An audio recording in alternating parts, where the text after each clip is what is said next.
Artillery Through the Ages. By Albert C. Manucy. Contents. The era of artillery, the ancient engines of war. Gunpowder comes to Europe. The bombard, 16th century. Cannon, the 17th century, and Gustavus Adolphus, the 18th century. United States guns of the early 1800s, rifling the war between the states. The change into modern artillery. The era of artillery. The era of artillery. The ancient engines of war. The ancient engines of war. Gunpowder comes to Europe. Gunpowder comes to Europe. The bombards. The bombards. 16th century cannon. 16th century cannon. The 17th century and Gustavus Adolphus. The 17th century and Gustavus Adolphus. The 18th century. The 18th century. United States guns of the early 1800s. United States guns of the early 1800s. Rifling. Rifling. The war between the states. The war between the states. The change into modern artillery. The change into modern artillery. Gunpowder primers. Modern use of black powder. Gunpowder. Gunpowder. Primers. Primers. Modern use of black powder. Modern use of black powder. The characteristics of cannon. The early smoothbore cannon, smoothbores of the later period. Garrison and ship guns, siege cannon, field cannon, howitzers, mortars, petards. The characteristics of cannon. The characteristics of cannon. The early smoothbore cannon. The early smoothbore cannon. Smoothbores of the later period. Smoothbores of the later period. Garrison and ship guns. Garrison and ship guns. Siege cannon. Siege cannon. Field cannon. Field cannon. Howitzers. Howitzers. Mortars. Mortars. Petards. Petards. Projectiles, solid shot, explosive shells, fuses, scatter projectiles, incendiaries, and chemical projectiles, fixed ammunition, rockets. Projectiles. Projectiles. Solid shot. Solid shot. Explosive shells. Explosive shells. Fuses. Fuses. Scatter projectiles. Scatter projectiles. Incendiaries and chemical projectiles. Incendiaries and chemical projectiles. Fixed ammunition. Fixed ammunition. Rockets. Rockets. Tools. Tools. Tools. The practice of gunnery. The practice of gunnery. The practice of gunnery. Glossary. Glossary. Glossary. Selected bibliography. Selected bibliography. Selected bibliography. The era of artillery. Looking at an old-time cannon, most people are sure of just one thing: the shot came out of the front end. For that reason these pages are written. People are curious about the fascinating weapon that so prodigiously and powerfully lengthened the warrior's arm. And theirs is a justifiable curiosity, because the gunner and his art played a significant role in our history. The ancient engines of war. To compare a Roman catapult with a modern trench mortar seems absurd. Yet the only basic difference is the kind of energy that sends the projectile on its way. In the dawn of history, war engines were performing the function of artillery, which may be loosely defined as a means of hurling missiles too heavy to be thrown by hand, and with these crude weapons the basic principles of artillery were laid down. The scriptures record the use of ingenious machines on the walls of Jerusalem 8 centuries BC, machines that were probably predecessors of the catapult and ballista, getting power from twisted ropes made of hair, hide, or sinew. The ballista had horizontal arms like a bow. The arms were set in rope, a cord, fastened to the arms like a bowstring, fired arrows, darts, and stones. Like a modern field gun, the ballista shot low and directly toward the enemy. The catapult was the howitzer, or mortar, of its day and could throw 100-pound stones 600 yards in a high arc to strike the enemy behind his wall or batter down his defenses. In the middle of the ropes a wooden arm rises like a chariot pole, wrote the historian Marcellinus. At the top of the arm hangs a sling. When battle is commenced, a round stone is set in the sling. 4 soldiers on each side of the engine wind the arm down until it is almost level with the ground. When the arm is set free, it springs up and hurls the stone forth from its sling. In early times the weapon was called a scorpion, for like this dreaded insect it bore its sting erect. The trebuchet was another war machine used extensively during the Middle Ages. Essentially, it was a seesaw. Weights on the short arm swung the long throwing arm. These weapons could be used with telling effect, as the Romans learned from Archimedes in the siege of Syracuse, 214 to 212 BC. As Plutarch relates, Archimedes soon began to play his engines upon the Romans and their ships, and shot stones of such an enormous size and with so incredible a noise and velocity that nothing could stand before them. At length the Romans were so terrified that, if they saw but a rope or a beam projecting over the walls of Syracuse, they cried out that Archimedes was leveling some machine at them, and turned their backs and fled. Long after the introduction of gunpowder, the old engines of war continued in use. Often they were side by side with cannon. Gunpowder comes to Europe. Chinese. Thunder of the earth. An effect produced by filling a large bombshell with a gunpowder mixture, sounded faint reverberations amongst the philosophers of the Western world as early as AD 300. Though the Chinese were first instructed in the scientific casting of cannon by missionaries during the 1600s, crude cannons seem to have existed in China during the 12th century and even earlier. In Europe, a 9th century Latin manuscript contains a formula for gunpowder.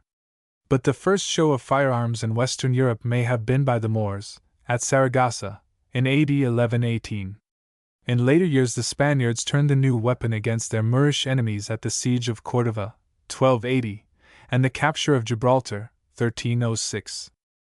It therefore follows that the Arabian madfa, which in turn had doubtless descended from an Eastern predecessor, was the original cannon brought to Western civilization. This strange weapon seems to have been a small, mortar-like instrument of wood. Like an egg in an egg cup, the ball rested on the muzzle end until firing of the charge tossed it in the general direction of the enemy. Another primitive cannon, with narrow neck and flared mouth, fired an iron dart.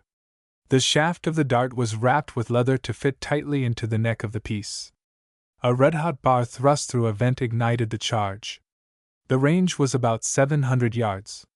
The bottle shape of the weapon perhaps suggested the name pot de fer, iron jug, given early cannon, and in the course of evolution the narrow neck probably enlarged until the bottle became a straight tube.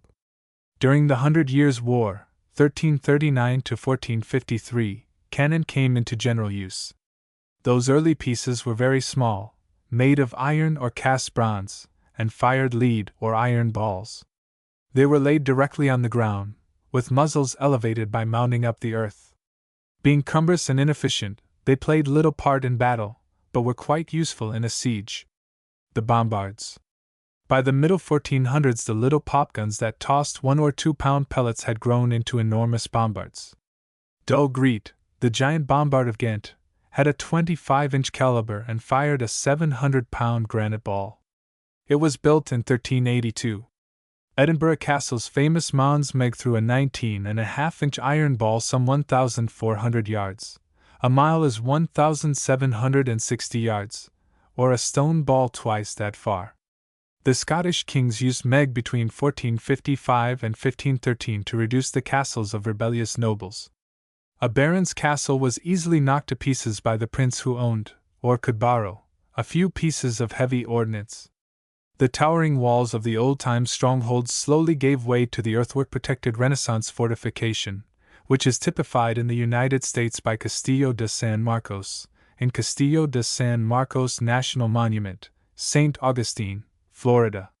Some of the most formidable bombards were those of the Turks, who used exceptionally large cast bronze guns at the siege of Constantinople in 1453.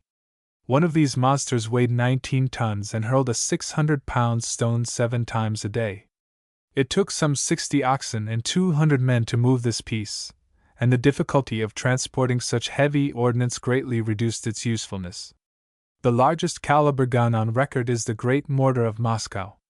Built about 1525, it had a bore of 36 inches, was 18 feet long, and fired a stone projectile weighing a ton. But by this time the big guns were obsolete, although some of the old Turkish ordnance survived the centuries to defend Constantinople against a British squadron in 1807.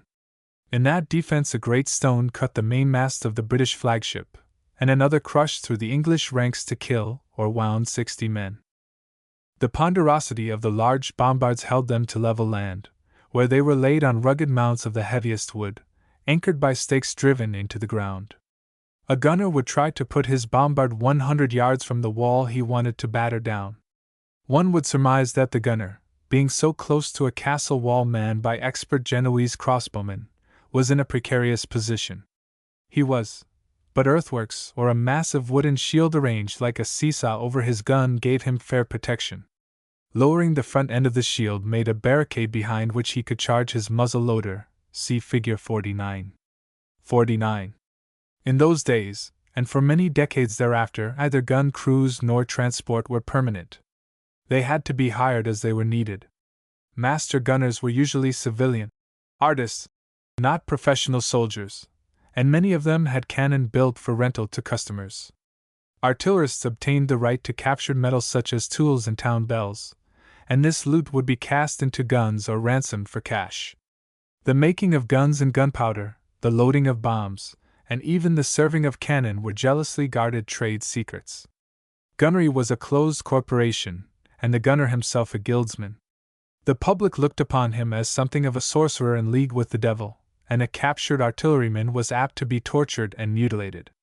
At one time the Pope saw fit to excommunicate all gunners. Also, since these specialists kept to themselves and did not drink or plunder, their behavior was ample proof to the good soldier of the old days that artillerists were hardly human. 16th century cannon. After 1470 the art of casting greatly improved in Europe. Lighter cannon began to replace the bombards. Throughout the 1500s improvement was mainly toward lightening the enormous weights of guns and projectiles, as well as finding better ways to move the artillery. Thus, by 1556 Emperor Ferdinand was able to march against the Turks with 57 heavy and 127 light pieces of ordnance.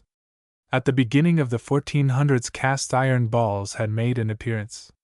The greater efficiency of the iron ball, together with an improvement in gunpowder, further encouraged the building of smaller and stronger guns. Before 1500 the siege gun had been the predominant piece. Now forged iron cannon for field, garrison, and naval service, and later cast iron pieces, were steadily developed along with cast bronze guns, some of which were beautifully ornamented with Renaissance workmanship.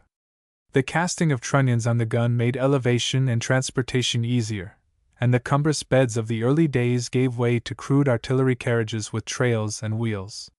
The French invented the limber and about 1550 took a sizable forward step by standardizing the calibers of their artillery.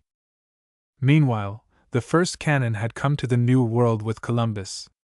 As the Pinta's lookout sighted land on the early morn of October 12, 1492, the firing of a Lombard carried the news over the moonlit waters to the flagship Santa Maria. Within the next century, not only the galleons, but numerous fortifications on the Spanish Main were armed with guns, thundering at the freebooters who disputed Spain's ownership of American treasure. Sometimes the adventurers seized cannon as prizes, as did Drake in 1586 when he made off with 14 bronze guns from St. Augustine's little wooden fort of San Juan de Pinos. Drake's loot no doubt included the ordnance of a 1578 list, which gives a fair idea of the armament for an important frontier fortification: 3 reinforced cannon, 3 demiculverins, 2 sakers, 1 broken, a demi-saker and a falcon, all properly mounted on elevated platforms in the fort to cover every approach. Most of them were highly ornamented pieces founded between 1546 and 1555. The reinforced cannon, for instance, which seemed to have been cast from the same mold, each bore the figure of a savage hefting a club in one hand and grasping a coin in the other. On a demiculverin, a bronze mermaid held a turtle, and the other guns were decorated with arms, escutcheons, the founder's name, and so on. In the English colonies during the 16th and 17th centuries, lighter pieces seem to have been the more prevalent. There is no record of any cannon. In those days, cannon were a special class. Culverins are mentioned occasionally and demiculverins rather frequently, but most common were the falconets, falcons, minions, and sakers. At Fort Raleigh, Jamestown, Plymouth, and some other settlements the breech-loading half-pounder Perrier or paterero, mounted on a swivel, was also in use. See frontispiece. Frontispiece. It was during the 16th century that the science of ballistics had its beginning. In 1537, Niccolò Tartaglia published the first scientific treatise on gunnery. Principles of construction were tried and sometimes abandoned, only to reappear for successful application in later centuries. Breech-loading guns, for instance, had already been invented. They were unsatisfactory because the breech could not be sealed against escape of the powder gases, and the crude, chambered breech blocks, jammed against the bore with a wedge, often cracked under the shock of firing. Neither is spiral rifling new. It appeared in a few guns during the 1500s. Mobile artillery came on the field with the cart guns of John Ziska during the Hussite Wars of Bohemia, 1419–24. Using light guns, hauled by the best of horses instead of the usual oxen, the French further improved field artillery, and maneuverable French guns proved to be an excellent means for breaking up heavy masses of pikemen in the Italian campaigns of the early 1500s. The Germans under Maximilian I, however, took the armament leadership away from the French with guns that ranged 1,500 yards and with men who had earned the reputation of being the best gunners in Europe. Then about 1525 the famous Spanish square of heavily armed pikemen and musketeers began to dominate the battlefield. In the face of musketry, field artillery declined. Although artillery had achieved some mobility, carriages were still cumbrous. To move a heavy English cannon, even over good ground, it took 23 horses. A culverin needed 9 beasts. Ammunition, mainly cast iron round shot, the bomb, an iron shell filled with gunpowder, canister, a can filled with small projectiles, and grape shot, a cluster of iron balls, was carried the primitive way, in wheelbarrows and carts or on a man's back. The gunner's pace was the measure of field artillery's speed. The gunner walked beside his gun. Furthermore, some of these experts were getting along in years. During Elizabeth's reign, several of the gunners at the Tower of London were over 90 years old. Lacking mobility, guns were captured and recaptured with every changing sweep of the battle, so for the artillerists generally, this was a difficult period. The actual commander of artillery was usually a soldier, but transport and drivers were still hired, and the drivers naturally had a layman's attitude toward battle. Even the gunners, those civilian artists who owed no special duty to the prince, were concerned mainly over the safety of their pieces and their hides, since artillerists who stuck with their guns were apt to be picked off by an enemy musketeer. Fusilier companies were organized as artillery guards, but their job was as much to keep the gun crew from running away as to protect them from the enemy. So, during 400 years, cannon had changed from the little vases, valuable chiefly for making noise, into the largest caliber weapons ever built, and then from the bombards into smaller, more powerful cannon. The gun of 1600 could throw a shot almost as far as the gun of 1850, not in fire power, but in mobility, organization, and tactics was artillery undeveloped. Because artillery lacked these things, the pike and musket were supreme on the battlefield. The 17th century and Gustavus Adolphus. Under the Swedish warrior Gustavus Adolphus, artillery began to take its true position on the field of battle. Gustavus saw the need for mobility, so he divorced anything heavier than a 12-pounder from his field artillery. His famous Leathern gun was so light that it could be drawn and served by 2 men. This gun was a wrought copper tube screwed into a chambered brass breech, bound with 4 iron hoops. The copper tube was covered with layers of mastic, wrapped firmly with cords, then coated with an equalizing layer of plaster. A cover of leather, boiled and varnished, completed the gun. Naturally, the piece could withstand only a small charge, but it was highly mobile. Gustavus abandoned the leather gun, however, in favor of a cast-iron 4-pounder and a 9-pounder demiculverin produced by his bright young artillery chief, Leonard Torstensson. The demiculverin was classed as the field piece, par excellence, while the 4-pounder was so light, about 500 pounds, that 2 horses could pull it in the field. These pieces could be served by 3 men. Combining the powder charge and projectile into a single cartridge did away with the old method of ladling the powder into the gun, and increased the rapidity of fire. Whereas in the past 1 cannon for each 1,000 infantrymen had been standard, Gustavus brought the ratio up to 6 cannon, and attached a pair of light pieces to each regiment as battalion guns. At the same time, he knew the value of fire concentration, and he frequently massed guns in strong batteries. His plans called for smashing hostile infantry formations with artillery fire, while neutralizing the ponderous, immobile enemy guns with a whirlwind cavalry charge. The ideas were sound. Gustavus smashed the Spanish squares at Breitenfeld in 1631. Following the Swedish lead, all nations modified their artillery. Leadership fell alternately to the Germans, the French, and the Austrians. The mystery of artillery began to disappear, and gunners became professional soldiers. Bronze came to be the favorite gunmetal. Louis XIV of France seems to have been the first to give permanent organization to the artillery. He raised a regiment of artillerymen in 1671 and established schools of instruction.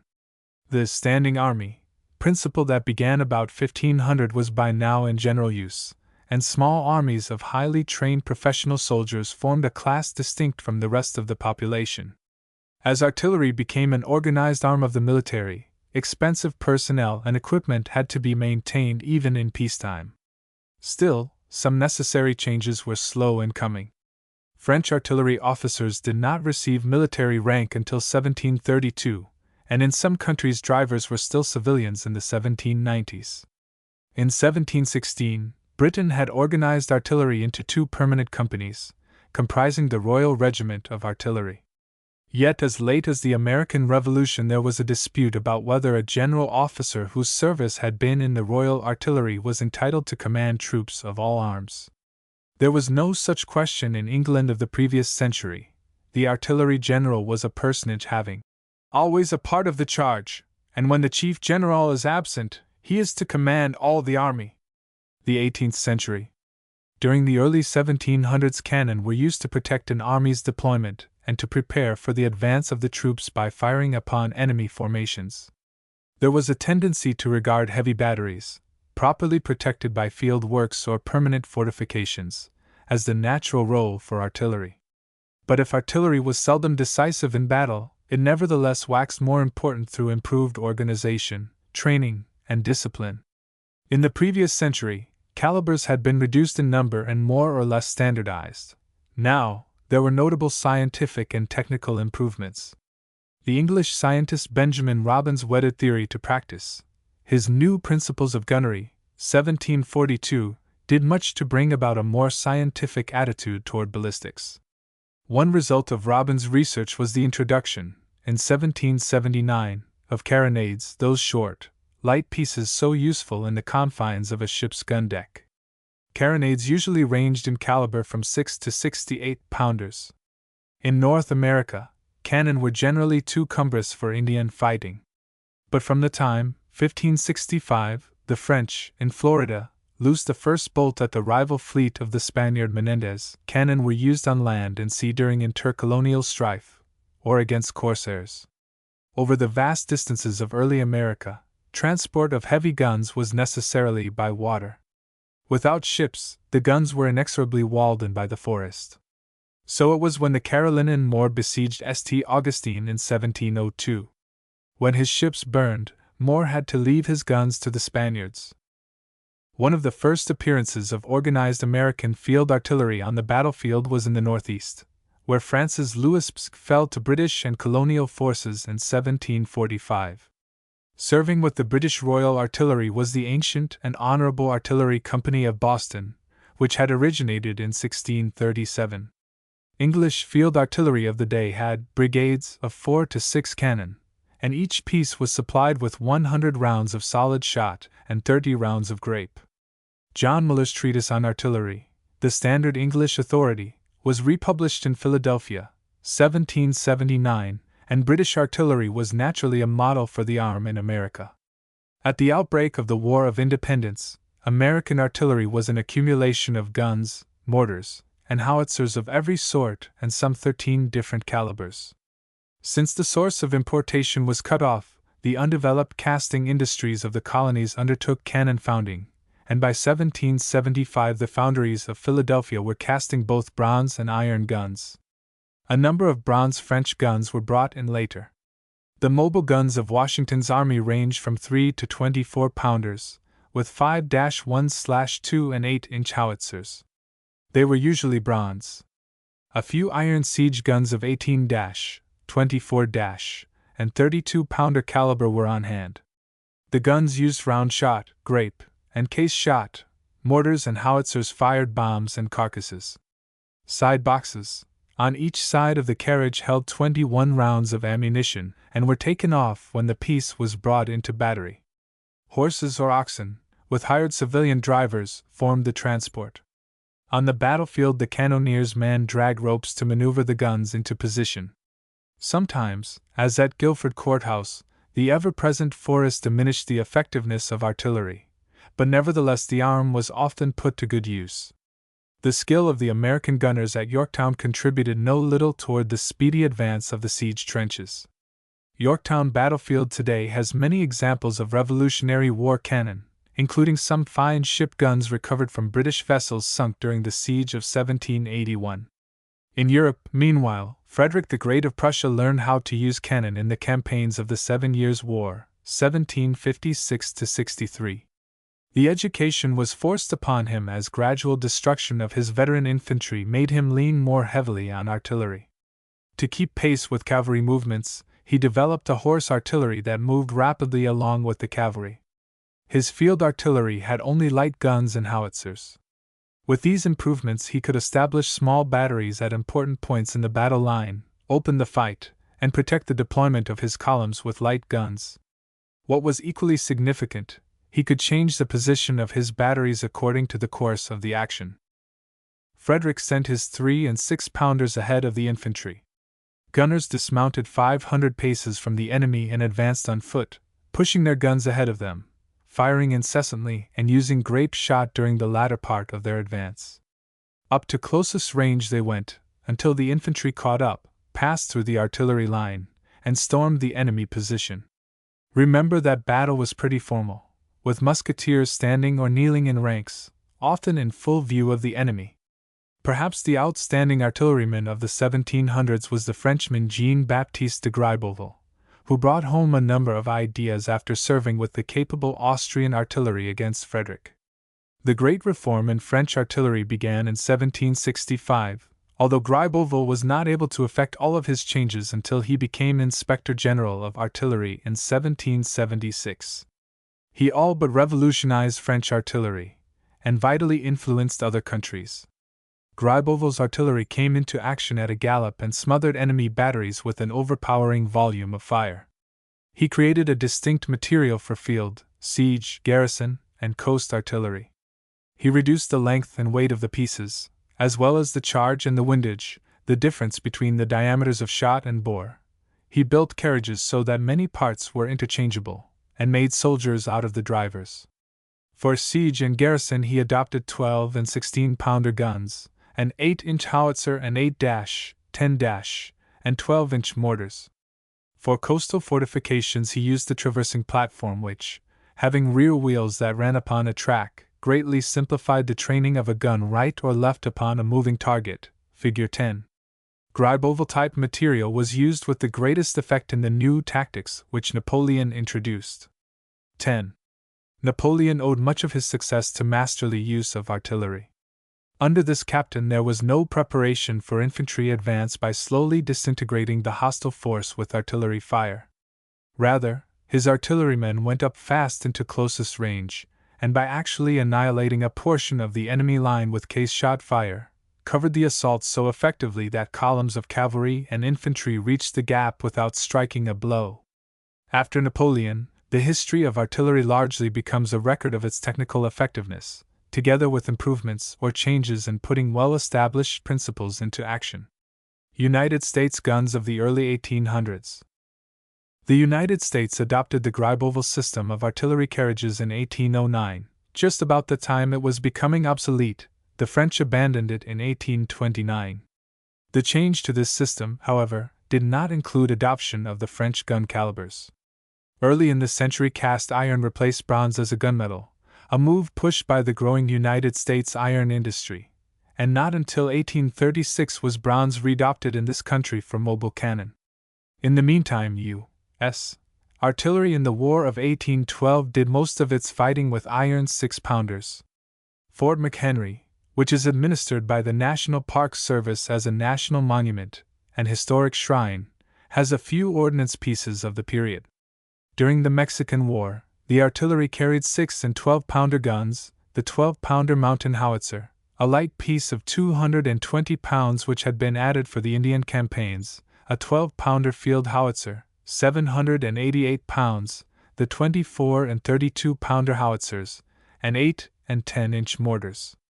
For siege, garrison, and seacoast there were pieces of 16 types, ranging from a 1-pounder to the giant 10-inch Columbiad of 7.5 tons. In 1857, the United States adopted the 12-pounder Napoleon gun howitzer, a bronze smoothbore designed by Napoleon III, and this muzzleloader remained standard in the Army until the 1880s. The naval ironclads, which were usually armed with powerful 11 or 15-inch smoothbores, were a revolutionary development in mid-century. They were low-hulled, armored steam vessels, with 1 or 2 revolving turrets. Although most cannonballs bounced from the armor, lack of speed made the cheese box on a raft vulnerable, and poor visibility through the turret slots was a serious handicap in battle.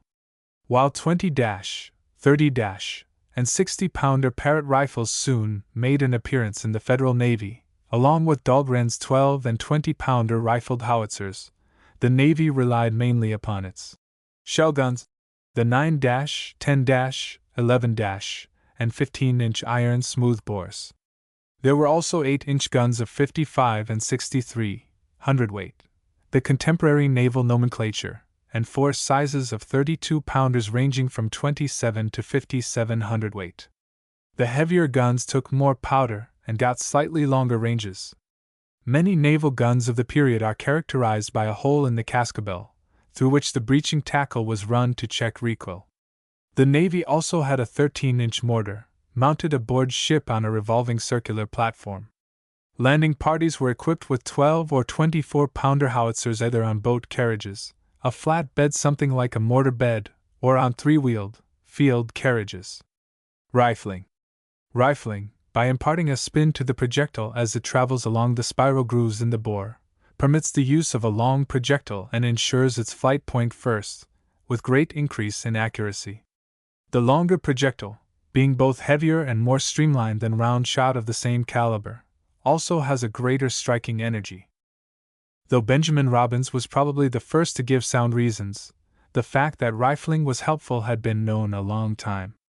A 1542 barrel at Woolwich has 6 fine spiral grooves in the bore. Straight grooving had been applied to small arms as early as 1480, and during the 1500s straight grooving of musket bores was extensively practiced.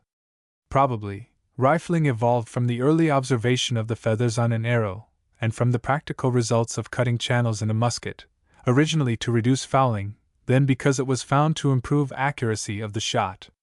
Rifled small-arm efficiency was clearly shown at Kings Mountain during the American Revolution. In spite of earlier experiments, however, it was not until the 1840s that attempts to rifle cannon could be called successful. In 1846, Major Cavelli in Italy and Baron Warendorf in Germany independently produced rifled iron breech-loading cannon. The Cavelli gun had 2 spiral grooves into which fitted the 1/4-inch projecting lugs of a long projectile, figure 12a. Other attempts at what might be called rifling were Lancaster's elliptical bore gun and the later development of a spiraling hexagonal bore by Joseph Whitworth, figure 12b. The English Whitworth was used by Confederate artillery. It was an efficient piece, though subject to easy fouling that made it dangerous. 12a. 12b.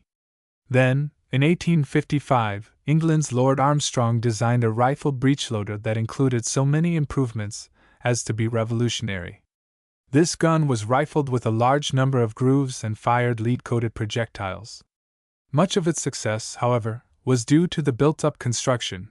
Hoops were shrunk on over the tube, with the fibers of the metal running in the directions most suitable for strength.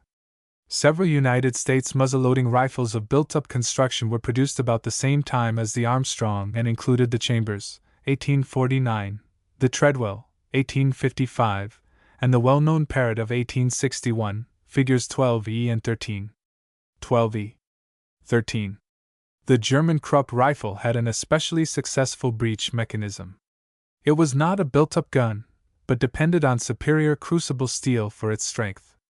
Cast steel had been tried as a gunmetal during the 16th and 17th centuries, but metallurgical knowledge of the early days could not produce sound castings.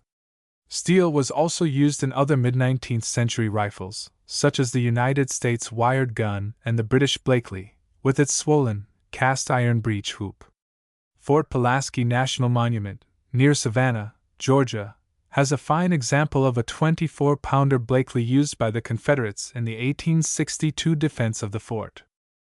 The United States began intensive experimentation with rifled cannon late in the 1850s, and a few rifled pieces were made by the South Boston Iron Foundry and also by the West Point Foundry at Cold Spring, N.Y.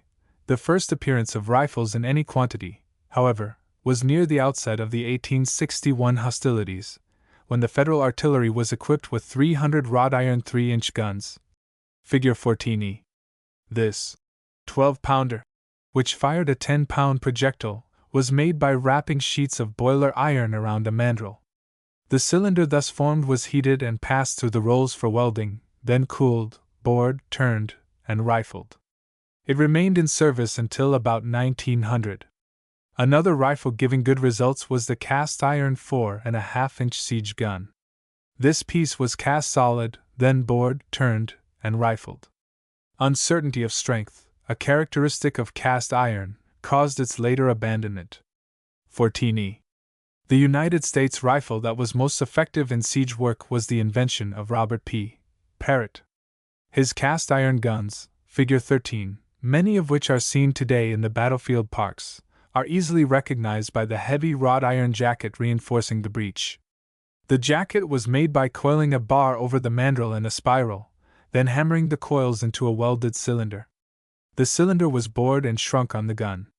Parrotts were founded in 10-, 20-, 30-, 60-, 100-, 200-, and 300-pounder calibers, one foundry making 1,700 of them during the Civil War. 13.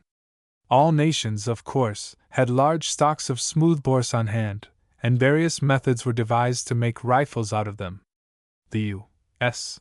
Ordnance Board, for instance, believed the conversion simply involved cutting grooves in the bore, right at the forts or arsenals where the guns were.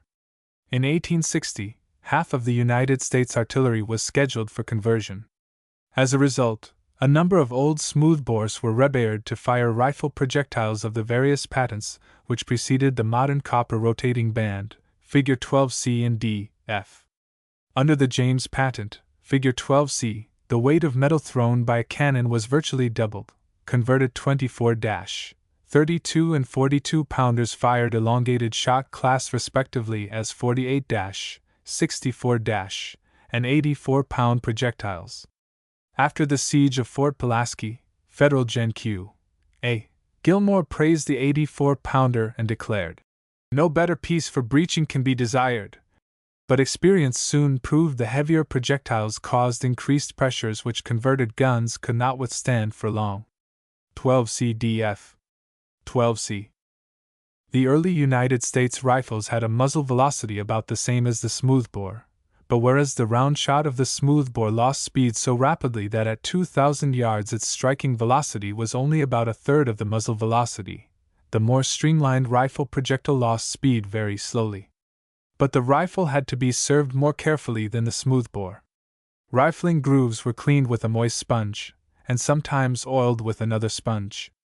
Lead-coated projectiles like the James, which tended to foul the grooves of the piece, made it necessary to scrape the rifle grooves after every half-dozen shots, although guns using brass-banded projectiles did not require the extra operation.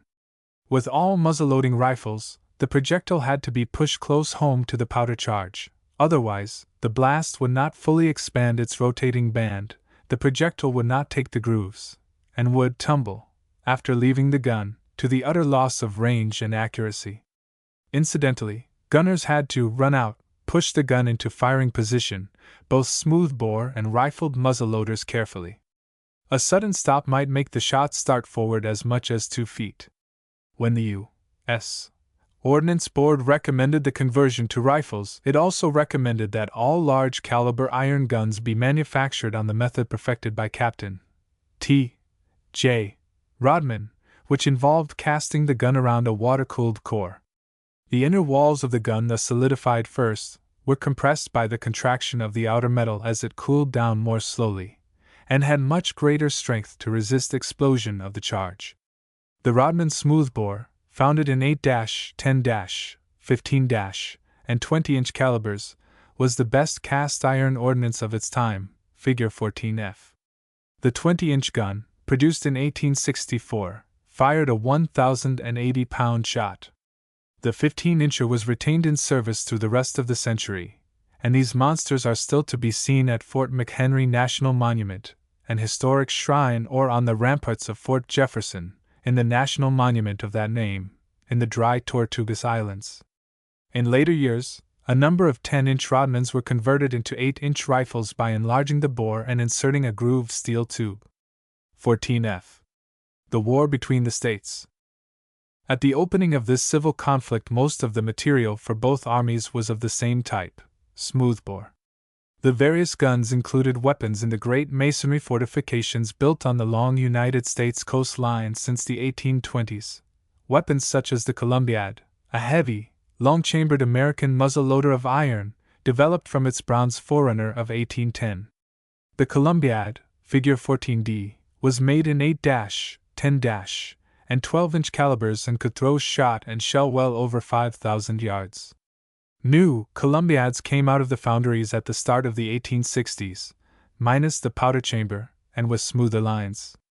Behind the parapets or in fort gunrooms were 32 and 42-pounder iron seacoast guns, figure 10. 24-pounder bronze howitzers lay in the bastions to flank the long reaches of the fort walls. There were 8-inch seacoast howitzers for heavier work. The largest caliber piece was the ponderous 13-inch seacoast mortar. 14D. 10.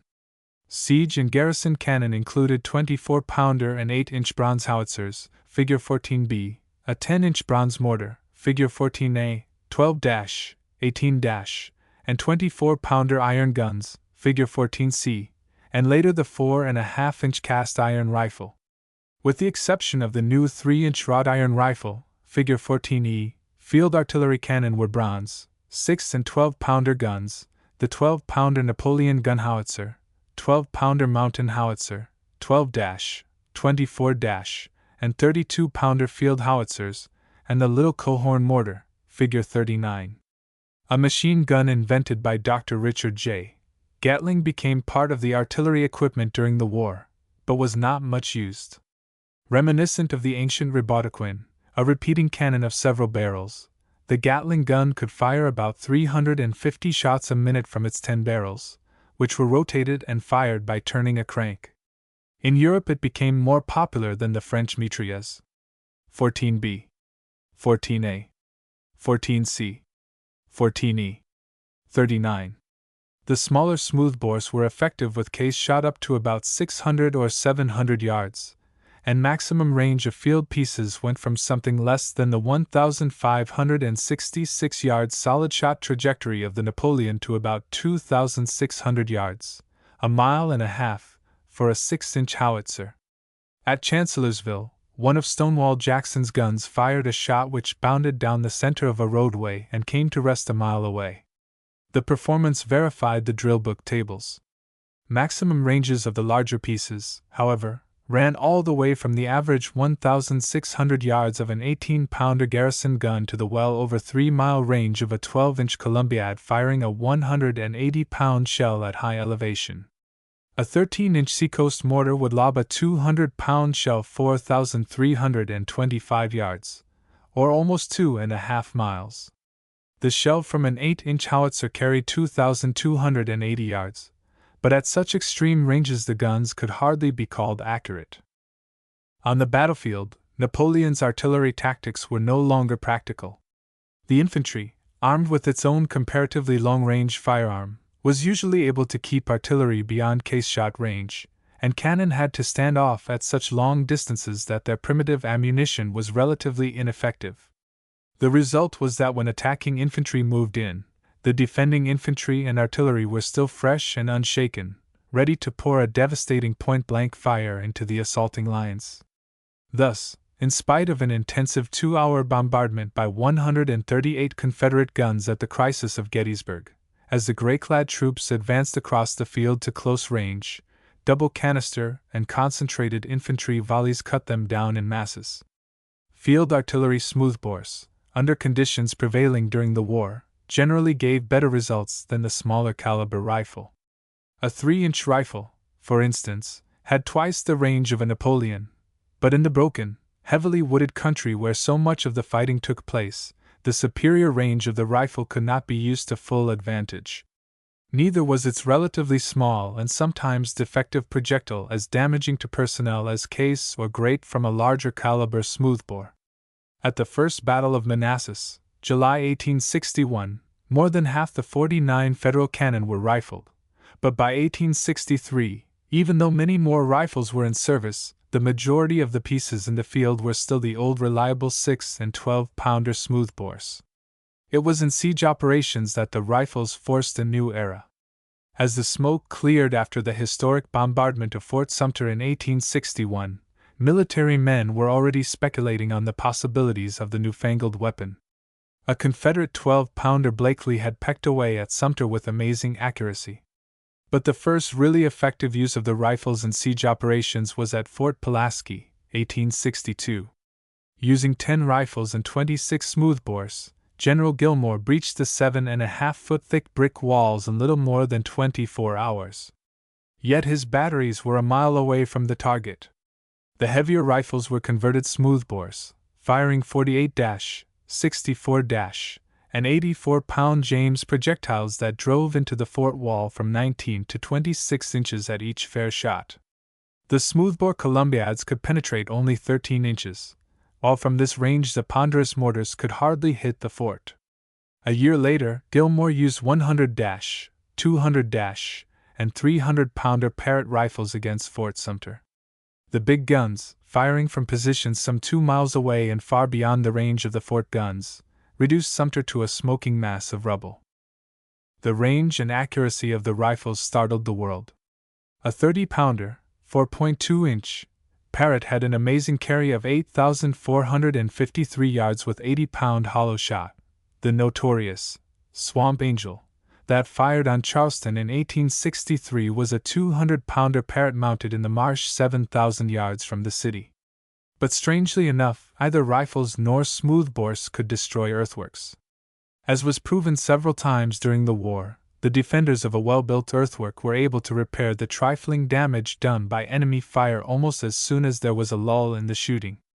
Learning this lesson, the determined Confederate defenders of Fort Sumter in 1863-64 refused to surrender, but under the most difficult conditions converted their ruined masonry into an earthwork almost impervious to further bombardment. The change into modern artillery. With Rodman's gun, the muzzle-loading smoothbore was at the apex of its development. Through the years great progress had been made in mobility, organization, and tactics. Now a new era was beginning, wherein artillery surpassed even the decisive role it had under Gustavus Adolphus and Napoleon. In spite of new infantry weapons that forced cannon ever farther to the rear, artillery was to become so deadly that its fire caused over 75% of the battlefield casualties in World War I. Many of the vital changes took place during the latter years of the 1800s, as rifles replaced the smoothbores.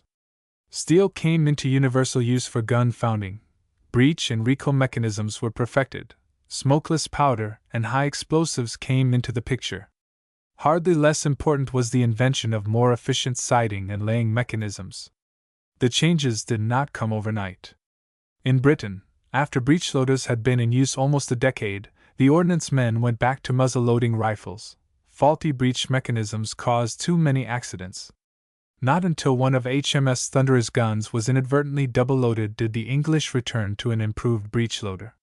The steel breechloaders of the Prussians, firing 2 rounds a minute with a percussion shell that broke into about 30 fragments, did much to defeat the French, 1870-71. At Sedan, the greatest artillery battle fought prior to 1914, the Prussians used 600 guns to smother the French army. So thoroughly did these guns do their work that the Germans annihilated the enemy at the cost of only 5% casualties. It was a demonstration of using great masses of guns, bringing them quickly into action to destroy the hostile artillery, then thoroughly softening up enemy resistance in preparation for the infantry attack. While the technical progress of the Prussian artillery was considerable, it was offset in large degree by the counter-development of field entrenchment. As the technique of forging large masses of steel improved, most nations adopted built-up, reinforcing hoops over a steel tube, or wire-wrapped steel construction for their cannon. With the advent of the metal cartridge case and smokeless powder, rapid-fire guns came into use. The new powder, first used in the Russo-Turkish War, 1877–78, did away with the thick white curtain of smoke that plagued the gunner's aim, and thus opened the way for production of mechanisms to absorb recoil and return the gun automatically to firing position. Now gunners did not have to lay the piece after every shot, and the rate of fire increased. Shields appeared on the gun, protection that would have been of little value in the days when gunners had to stand clear of a back-moving carriage. During the early 1880s, the United States began work on a modern system of seacoast armament. An 8-inch breech-loading rifle was built in 1883, and the disappearing carriage, giving more protection to both gun and crew, was adopted in 1886. Only a few of the weapons were installed by 1898, but fortunately the overwhelming naval superiority of the United States helped bring the war with Spain to a quick close. During this war, United States forces were equipped with a number of British 2.95-inch mountain rifles, which, incidentally, served as late as World War II in the pack artillery of the Philippine Scouts. Within the next few years, the antiquated pieces such as the 3-inch wrought iron rifle, the 4.2-inch Parrott siege gun, converted Rodmans, and the 15-inch Rodman smoothbore were finally pushed out of the picture by new steel guns. There were small-caliber rapid-fire guns of different types, a Hotchkiss 1.65-inch mountain rifle, and Hotchkiss and Gatling machine guns. The basic pieces in field artillery were 3.2 and 3.6-inch guns and a 3.6-inch mortar. Siege artillery included a 5-inch gun, 7-inch howitzers, and mortars. In seacoast batteries were 8-, 10-, 12-, 14-, and 16-inch guns and 12-inch mortars of the primary armament, intermediate rapid-fire guns of 4-, 4.72-, 5-, and 6-inch calibers, and 6- and 15-pounder rapid-fire guns in the secondary armament. The Japanese showed the value of the French system of indirect laying, aiming at a target not visible to the gunner, during the Russo-Japanese War, 1904–2005. Meanwhile, the French 75mm gun of 1897, firing 6,000 yards, made all other field artillery cannon obsolete. In essence, artillery had assumed the modern form. The next changes were wrought by startling advances in motor transport, signal communications, chemical warfare, tanks, aviation, and mass production. Gunpowder. Black powder was used in all firearms until smokeless and other type propellants were invented in the latter 1800s. Black powder, which was sometimes brown, is a mixture of about 75 parts saltpeter, potassium nitrate, 15 parts charcoal, and 10 parts sulfur by weight. It will explode because the mixture contains the necessary amount of oxygen for its own combustion. When it burns, it liberates smoky gases, mainly nitrogen and carbon dioxide, that occupy some 300 times as much space as the powder itself. Early European powder recipes called for equal parts of the three ingredients, but gradually the amount of saltpeter was increased until Tartaglia reported the proportions to be 4:1:1. By the late 1700s, common war powder was made 6:1:1, and not until the next century was the formula refined to the 75-15-10 composition in majority use when the newer propellants arrived on the scene. As the name suggests, this explosive was originally in the form of powder or dust. The primitive formula burned slowly and gave low pressures, fortunate characteristics in view of the barrel-stave construction of the early cannon. About 1450, however, powder makers began to corn the powder. That is, they formed it into larger grains, with a resulting increase in the velocity of the shot. It was corned, in fine grains for small arms and coarse for cannon. Making corned powder was fairly simple. The 3 ingredients were pulverized and mixed, then compressed into cakes which were cut into corns, or grains. Rolling the grains in a barrel polished off the corners, removing the dust essentially completed the manufacture. It has always been difficult, however, to make powder twice alike and keep it in condition, 2 factors which helped greatly to make gunnery an art in the old days. Powder residue in the gun was especially troublesome, and a disc-like tool, figure 44, was designed to scrape the bore. Artillerymen at Castillo de San Marcos complained that the heavy powder from Mexico was especially bad, for after a gun was fired a few times, the bore was so fouled that cannonballs would no longer fit. The gunners called loudly for better grade powder from Spain itself. 44. How much powder to use in a gun has been a moot question through the centuries. According to the Spaniard Collado in 1592, the proper yardstick was the amount of metal in the gun. A legitimate culverin, for instance, was rich enough in metal to take as much powder as the ball weighed. Thus, a 30-pounder culverin would get 30 pounds of powder. Since a 60-pounder battering cannon, however, had in proportion a third less metal than the culverin, the charge must also be reduced by a third, to 40 pounds. Other factors had to be taken into account, such as whether the powder was coarse or fine-grained, and a short gun got less powder than a long one. The bore length of a legitimate culverin, said Collado, was 30 calibers, 30 times the bore diameter, so its powder charge was the same as the weight of the ball. If the gunner came across a culverin only 24 calibers long, he must load this piece with only 24/30 of the ball's weight. Collado's Passavalent had a tremendous length of some 40 calibers and fired a 6 or 7 pound lead ball. Because it had plenty of metal to resist, and the length to burn the powder, it was charged with the full weight of the ball in fine powder, or 3/4 as much with cannon powder. The lightest charge seems to have been for the Pedrero, which fired a stone ball. Its charge was a third of the stone's weight. In later years, powder charges lessened for all guns. English velocity tables of the 1750s show that a 9-pounder charged with 2¼ pounds of powder might produce its ball at a rate of 1,052 feet per second. By almost tripling the charge, the velocity would increase about half. But the increase did not mean the shot hit the target 50% harder, for the higher the velocity, the greater was the air resistance, or as Miller phrased it, a great quantity of powder does not always produce a greater effect. Thus, from 2/3 the ball's weight, standard charges dropped to 1/3 or even 1/4, and by the 1800s they became even smaller. The United States Manual of 1861 specified 6 to 8 pounds for a 24-pounder siege gun, depending on the range. A Columbiad firing 172-pound shot used only 20 pounds of powder. At Fort Sumter, Gilmore's rifles firing 80-pound shells used 10 pounds of powder. The rotating band on the rifle shell, of course, stopped the gases that had slipped by the loose-fitting cannonball. Black powder was, and is, both dangerous and unstable. Not only is it sensitive to flame or spark, but it absorbs moisture from the air. In other words, it was no easy matter to keep your powder dry.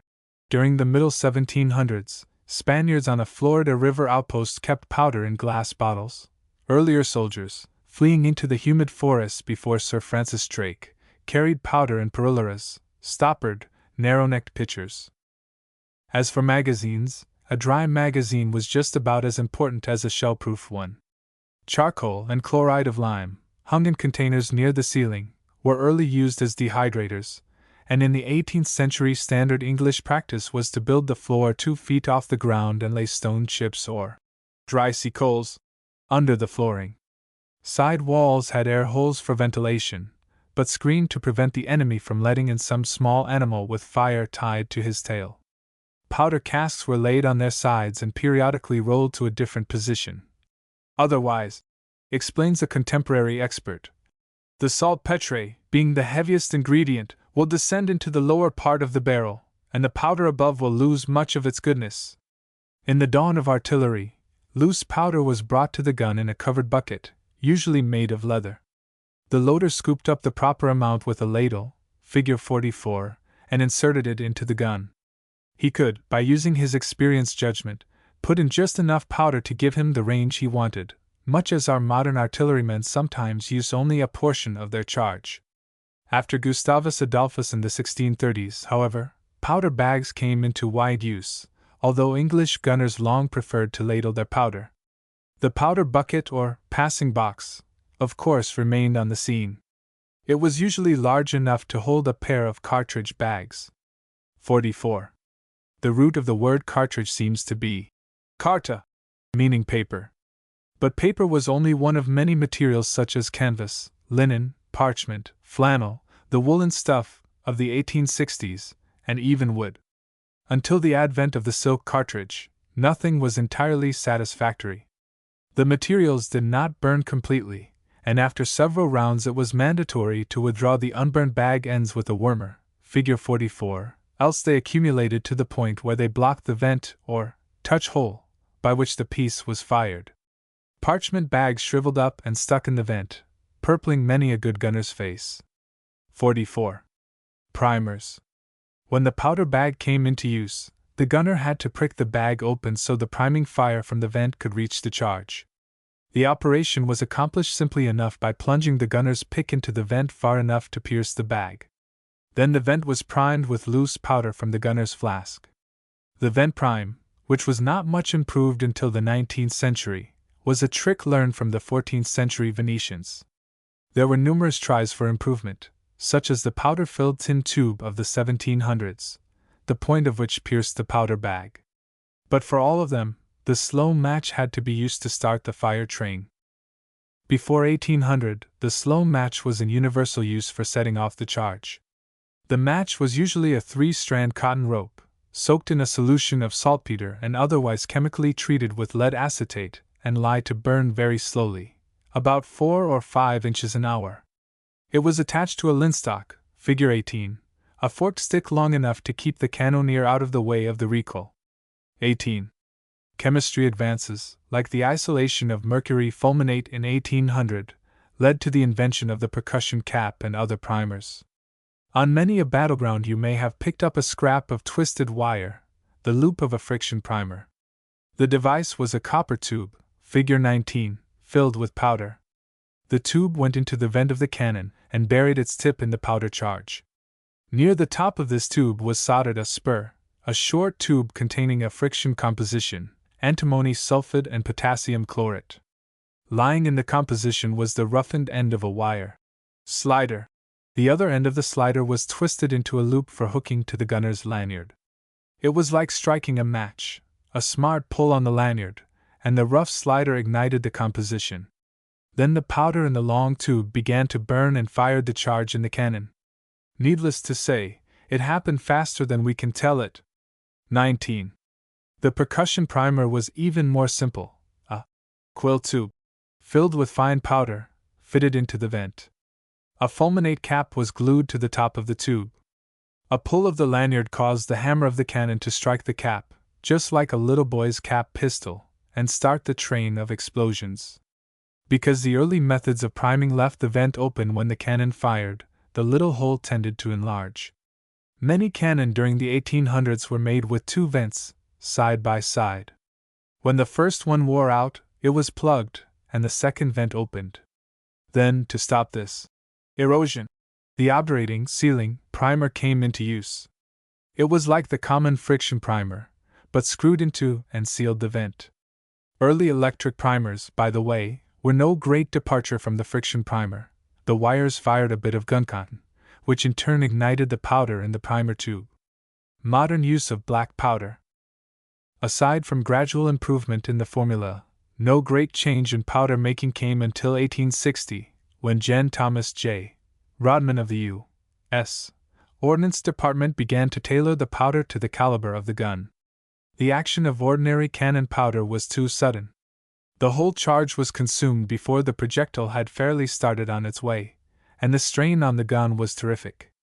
Rodman compressed powder into discs that fitted the bore of the gun.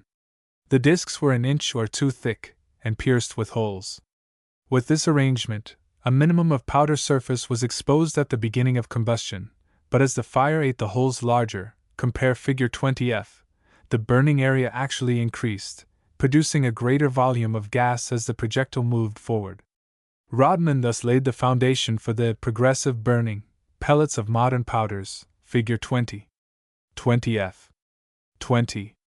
For a number of reasons, General Rodman did not take his perforated cake cartridge beyond the experimental stage, and his mammoth powder, such a familiar item in the powder magazines of the latter 1800s, was a compromise. As a block of wood burned steadier and longer than a quick blazing pile of twigs, so the 3/4-inch grains of mammoth powder gave a softer explosion, but one with more push and more uniform pressure along the bore of the gun. It was in the second year of the Civil War that Alfred Nobel started the manufacture of nitroglycerin explosives in Europe. Smokeless powders came into use, the explosive properties of picric acid were discovered, and melinite, ballastite, and cordite appeared in the last quarter of the century, so that by 1890 nitrocellulose and nitroglycerin-based powders had generally replaced black powder as a propellant. Still, black powder had many important uses. Its sensitivity to flame, high rate of combustion, and high temperature of explosion made it a very suitable igniter or booster to ensure the complete ignition of the propellant. Further, it was the main element in such modern projectile fuses as the ring fuse of the U.S. field artillery, which was long standard for bursts shorter than 25 seconds. This fuse was in the nose of the shell and consisted essentially of a plunger, primer, and rings grooved to hold a 9-inch train of compressed black powder. To set the fuse man merely turned a movable ring to the proper time mark. Turning the 0 mark toward the channel leading to the shell's bursting charge shortened the burning distance of the train, while turning 0 away from the channel, of course, did the opposite. When the projectile left the gun, the shock made the plunger ignite the primer, compare Figure 42E, and fire the powder train, which then burned for the set time before reaching the shell charge. It was a technical improvement over the tubular sheet iron fuse of the Venetians, but the principle was about the same. 42E. The characteristics of cannon. The early smoothbore cannon. Soon after he found he could hurl a rock with his good right arm, man learned about trajectory, the curved path taken by a missile through the air. A baseball describes a flat trajectory every time the pitcher throws a hard, fast one. Youngsters tossing the ball to each other over a tall fence use curved, or high trajectory. In artillery, where trajectory is equally important, there are 3 main types of cannon. 1. The flat trajectory gun, throwing shot at the target in relatively level flight. 2. The high trajectory mortar, whose shell will clear high obstacles and descend upon the target from above. And 3. The howitzer, an in-between piece of medium-high trajectory, combining the mobility of the field piece with the large caliber of the mortar. The Spaniard, Luis Collado, mathematician, historian, native of Lebrija in Andalusia, and in 1592, royal engineer of His Catholic Majesty's army in Lombardy and Piedmont, defined artillery broadly as a machine of infinite importance. Ordnance he divided into 3 classes, admittedly following the rules of the German masters, who were admired above any other nation for their founding and handling of artillery. Culverins and Sakers, Figure 23A, were guns of the first class, designed to strike the enemy from long range. The battering cannon, Figure 23B, were second-class pieces. They were to destroy forts and walls and dismount the enemy's machines. Third-class guns fired stone balls to break and sink ships and defend batteries from assault. Such guns included the Pedrero, mortar, and bombard, Figure 23C-D, 23A, 23B, 23C-D. Collado's explanation of how the various guns were invented is perhaps naive, but nevertheless interesting. Although the main intent of the inventors of this machine, artillery, was to fire and offend the enemy from both near and afar, since this offense must be in diverse ways, it so happened that they formed various classes in this manner. They came to realize that men were not satisfied with the espingardas, small Moorish cannon, and for this reason the musket was made, and likewise the esmeril and the falconet. and although these fired longer shots, they made the demi-saker. To remedy a defect of that, the sakers were made, and the demi-culverins and culverins. While they were deemed sufficient for making a long shot and striking the enemy from afar, they were of little use as battering guns because they fire a small ball. So they determined to found a second kind of piece, wherewith, firing balls of much greater weight, they might realize their intention. But discovering likewise that this second kind of piece was too powerful, heavy and costly for batteries and for defense against assaults or ships and galleys, they made a third class of piece, lighter in metal and taking less powder, to fire balls of stone. These are the commonly called canones de pedreros. All the classes of pieces are different in range, manufacture, and design. Even the method of charging them is different. Guns could batter heavy construction with solid shot at long or short range, destroy fort parapets and, by ricochet fire, dismount cannon, shoot grape, canister, or bombs against massed personnel. Mortars could reach targets behind obstructions, use high-angle fire to shoot bombs, destroying construction and personnel. Howitzers could move more easily in the field than mortars, reach targets behind obstructions by high-angle fire, shoot larger projectiles than could field guns of similar weight. It was most important for the artillerist to understand the different classes of guns. As Collado quaintly phrased it, "He who ignores the present lecture on this arte will, I assert, never do a good thing." Cannon burst in the batteries every day because gunners were ignorant of how the gun was made and what it was meant to do. Nor was such ignorance confined to gunners alone. The will and whim of the prince who ordered the ordnance, or the simple opinion of the unexpert founder himself, were the guiding principles in gun founding. "I am forced," wrote Collado, "to persuade the princes and advise the founders that the making of artillery should always take into account the purpose each piece must serve." This persuasion he undertook in considerable detail. The first class of guns were the long-range pieces, comparatively rich in metal.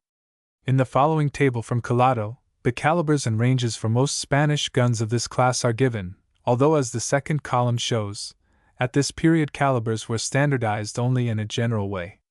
For translation where possible, and to list those which became the most popular calibers, we have added a final column. Most of the guns were probably of culverin length, 30 to 32 caliber. Name of gun. Weight of ball, pounds. Length of gun, in calibers. Range in yards. Popular caliber. Point blank. Maximum. Esmeralda. 1/2. 208. 750. 1/2 pounder Esmeralda. Falconite. 1 to 2. 1 pounder Falconet. Falcon. 3 to 4. 417. 2,500. 3 pounder Falcon. Passavalent. 1 to 15. 40 to 44. 500. 4,166.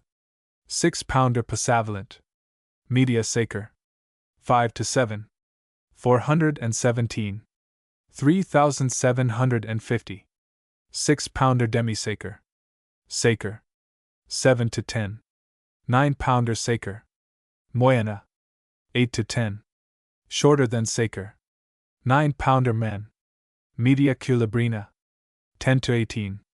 833. 5,000. 12 pounder Demiculverin. Tercio de Culebrina. 14 to 22. 18 pounder third culverin. Culebrina. 20, 24, 25, 30, 40, 50. 30 to 32.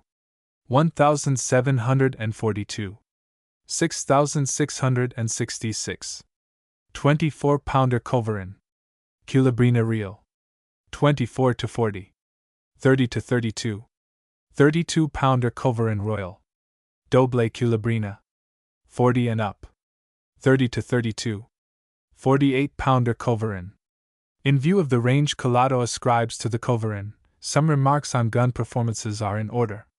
Greatest random was what the old-time gunner called his maximum range, and random it was.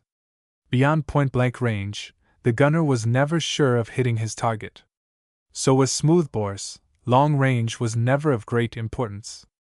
Culverins, with their thick walls, long bores, and heavy powder charges, achieved distance, but second-class guns like field cannon, with less metal and smaller charges, ranged about 1,600 yards at a maximum, while the effective range was hardly more than 500. Heavier pieces, such as the French 33-pounder battering cannon, might have a point-blank range of 720 yards. At 200-yard range its ball would penetrate from 12 to 24 feet of earthwork, depending on how poor and hungry the earth was. At 130 yards a Dutch 48-pounder cannon put a ball 20 feet into a strong earth rampart, while from 100 yards a 24-pounder siege cannon would bury the ball 12 feet. But generalizations on early cannon are difficult, for it is not easy to find two mathematicians of the old days whose ordnance lists agree. Spanish guns of the late 1500s do, however, appear to be larger in caliber than pieces of similar name in other countries, as is shown by comparing the culverins. The smallest Spanish culebrina was a 20-pounder, but the French Great Culverin of 1551 was a 15-pounder, and the typical English culverin of that century was an 18-pounder. Furthermore, midway of the 1500s, Henry II greatly simplified French ordnance by holding his artillery down to the 33-pounder cannon, 15-pounder Great Culverin, 7.5-pounder Bastard Culverin, 2-pounder Small Culverin, a 1-pounder Falcon, and a half-pounder Falconet. Therefore, any list like the one following must have its faults. Caliber inches, length, weight of gun pounds, weight of shot pounds, powder charge pounds, foot in rabinet 1.0, 300, 0.3, 0.18, serpentine 1.5, 400, 0.5, 0.3, falconet 2.0, 3, 9, 500, 1.0, 0.4, falcon 2.5, 6, 0, 680, 2.0, 1.2, minion 3.5, 6, 6, 1050, 5.2, 3, saker 3.65,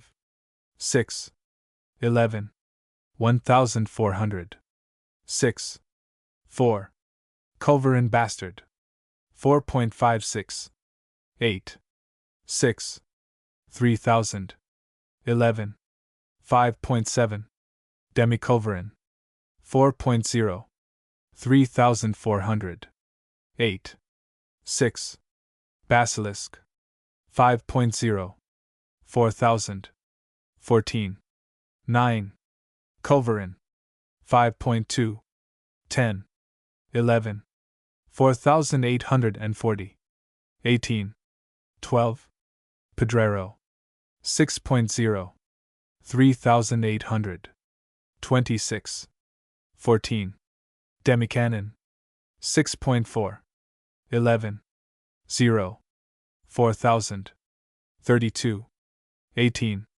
bastard cannon 7.0, 4500, 42, 20, cannon serpentine 7.0, 5500, 42, 25, cannon 8.0, 6000, 60, 27, cannon royal 8.54, 8, 6, 8000, 74, 30.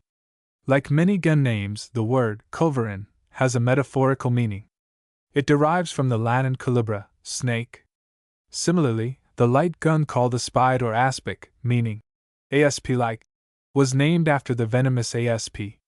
But these digressions should not obscure the fact that both culverins and demi-culverins were highly esteemed on account of their range and the effectiveness of fire. They were used for precision shooting such as building demolition, and an expert gunner could cut out a section of stone wall with these guns in short order. As the fierce falcon hawk gave its name to the falcon and falconet, so the saker was named for the saker hawk, rabinet meaning rooster. was therefore a suitable name for the Falcon's small-bore cousin. The 9-pounder Saker served well in any military enterprise, and the Moana, or the French Man, middle-sized, being a shorter gun of Saker caliber, was a good naval piece. The most powerful of the smaller pieces, however, was the Passavalent, distinguishable by its great length. It was between 40 and 44 calibers long. In addition, it had thicker walls than any other small caliber gun, and the combination of length and weight permitted an unusually heavy charge, as much powder as the ball weighed. A 6-pound lead ball was what the typical Passavalent fired. Another gun of the same caliber firing an iron ball would be a 4-pounder.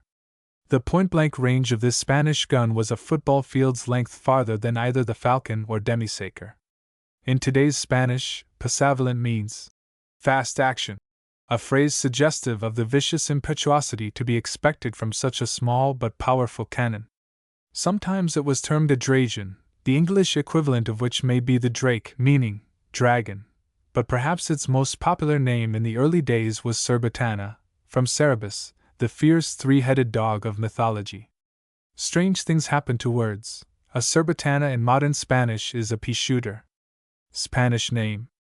Weight of ball, pounds. Translation. Quarto cannon. 9 to 12. Quarter cannon. Tercio cannon. 16. Third cannon. Medio cannon. 24. Demi-cannon. Cannon de abatteur. 32. Siege cannon. Doble cannon. 48. Double cannon. Cannon de batteria. 60. Battering cannon. Serpentino. Serpentine. Quadrantamuro or Lombarda. 70 to 90. Wall breaker or Lombard. Basilisco. 80 and up. Basilisk. The second class of guns were the only ones properly called cannon in this early period. They were siege and battering pieces, and in some few respects were similar to the howitzers of later years. A typical Spanish cannon was only about 2/3 as long as a culverin, and the bore walls were thinner. Naturally, the powder charge was also reduced, half the ball's weight for a common cannon, while a culverin took double that amount. The Germans made their light cannon 18 calibers long. Most Spanish siege and battering guns had this same proportion, for a shorter gun would not burn all the powder efficiently. Which, said Collado, is a most grievous fault.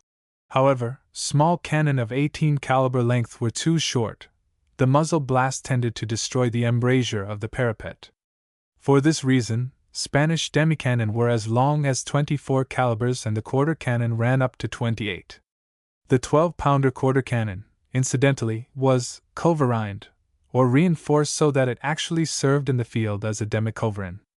The great weight of its projectile gave the double cannon its name. The warden of the Castillo at Milan had some 130-pounders made, but such huge pieces were of little use, except in permanent fortifications. It took a huge crew to move them, their carriages broke under the concentrated weight, and they consumed mountains of munitions. The Lombard, which apparently originated in Lombardy, and the basilisk had the same disadvantages. The fabled basilisk was a serpent whose very look was fatal.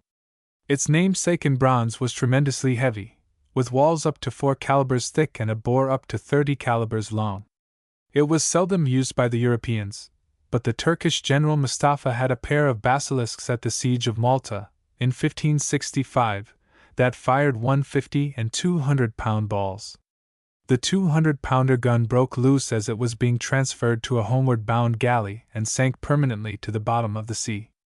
Its mate was left on the island, where it became an object of great curiosity. The third class of ordnance included the guns firing stone projectiles, such as the Pedrero, or Perrier, Petrary, Cannon Petro, etc., the mortars, and the old bombards like Edinburgh Castle's famous Mons Meg. Bars of wrought iron were welded together to form Meg's tube, and iron rings were clamped around the outside of the piece. In spite of many accidents, this coopering technique persisted through the 15th century. Mons Meg was made in 2 sections that screwed together, forming a piece 13 feet long and 5 tons in weight. Pedreros, figure 23c, were comparatively light. The foundryman used only half the metal he would put into a culverin, for the stone projectile weighed only a third as much as an iron ball of the same size, and the bore walls could therefore be comparatively thin. They were made in calibers up to 50-pounders. There was a chamber for the powder charge and little danger of the guns bursting, unless a foolhardy fellow loaded it with an iron ball. The wall thicknesses of this gun are shown in Figure 24, where the inner circle represents the diameter of the chamber, the next arc the bore caliber, and the outer lines the respective diameters at chase, trunnions, and vent. 23c. 24. Mortars, Figure 23d, were excellent for putting great fear and terror in the souls of the besieged. Every night the mortars would play upon the town. It keeps them in constant turmoil, due to the thought that some ball will fall upon their house. Mortars were designed like pedreros, except much shorter. The convenient way to charge them was with saquillos, small bags, of powder. They require, said Collado, a larger mouthful than any other pieces. 23d. Just as children range from slight to stocky in the same family, there are light, medium, or heavy guns, all bearing the same family name. The difference lies in how the piece was fortified, that is, how thick the founder cast the bore walls. The English language has inelegantly descriptive terms for the 3 degrees of fortification: 1. Bastard, 2. Legitimate, and 3. Double fortified. The thicker walled guns used more powder. Spanish double fortified culverins were charged with the full weight of the ball and powder. 4/5 that amount went into the legitimate, and only 2/3 for the bastard culverin. In a short culverin, say, 24 calibers long instead of 30, the gunner used 24/30 of a standard charge. The yardstick for fortifying a gun was its caliber. In a legitimate culverin of 6-inch caliber, for instance, the bore wall at the vent might be 1 caliber, 16/16 of the bore diameter, or 6 inches thick. At the trunnions it would be 10/16 or 4 1/8 inches, and at the smallest diameter of the chase, 7/16 or 2 5/8 inches. This table compares the 3 degrees of fortification used in Spanish culverins. Wall thickness in 8ths of caliber. Vent. Trunnion. Chase. Bastard culverin. 7. 5. 3. Legitimate culverin. 8. 5 1/2. 3 1/2. Double fortified. 9. 6 1/2. 4. As with culverins, so with cannon. This is Collado's table showing the fortification for Spanish cannon. Wall thickness in 8ths of caliber. Vent. Trunnion. Chase. Cannon Sencillo, light cannon. 6. 4 1/2. 2 1/2. Cannon Coman, common cannon. 7. 5. 3 1/2. Cannon Reforzado, reinforced cannon. 8. 5 1/2. 3 1/2. Since cast iron was weaker than bronze, the walls of cast iron pieces were even thicker than the culverins. Spanish iron guns were founded with 300 pounds of metal for each pound of the ball, and in lengths from 18 to 20 calibers. English, Irish, and Swedish iron guns of the period, Collado noted, had slightly more metal in them than even the Spaniards recommended. Another way the designers tried to gain strength without loading the gun with metal was by using a powder chamber. A chambered cannon, Figure 25b, might be fortified like either the light or the common cannon, but it would have a cylindrical chamber about 2/3 of a caliber in diameter and 4 calibers long. It was not always easy, however, to get the powder into the chamber. Collado reported that many a good artillerist dumped the powder almost in the middle of the gun. When his ladle hit the mouth of the chamber, he thought he was at the bottom of the bore. The cylindrical chamber was somewhat improved by a cone-shaped taper, which the Spaniards called an campanado or bell-chambered. A cannon and campanado, Figure 25a, was a good long-range gun, strong yet light. But it was hard to cut a ladle for the long, tapered chamber. 25b. 25a. Of all these guns, the reinforced cannon was one of the best. Since it had almost as much metal as a culverin, it lacked the defects of the chambered pieces. A 60-pounder reinforced cannon fired a convenient 55-pound ball, was easy to move, load, and clean, and held up well under any kind of service. It cooled quickly. Either cannon powder or fine powder, up to 2/3 the ball's weight, could be used in it. Reinforced cannon were an important factor in any enterprise, as King Philip's famed 12 Apostles proved during the Flanders Wars. Spanish guns. Thickness of bore wall and 8 ths of the caliber. English guns. Vent. Trunnions. Chase. Light cannon, bell-chambered cannon. 6. 4.5. 2.5. Bastard cannon. Demi-cannon. 6. 5. 3.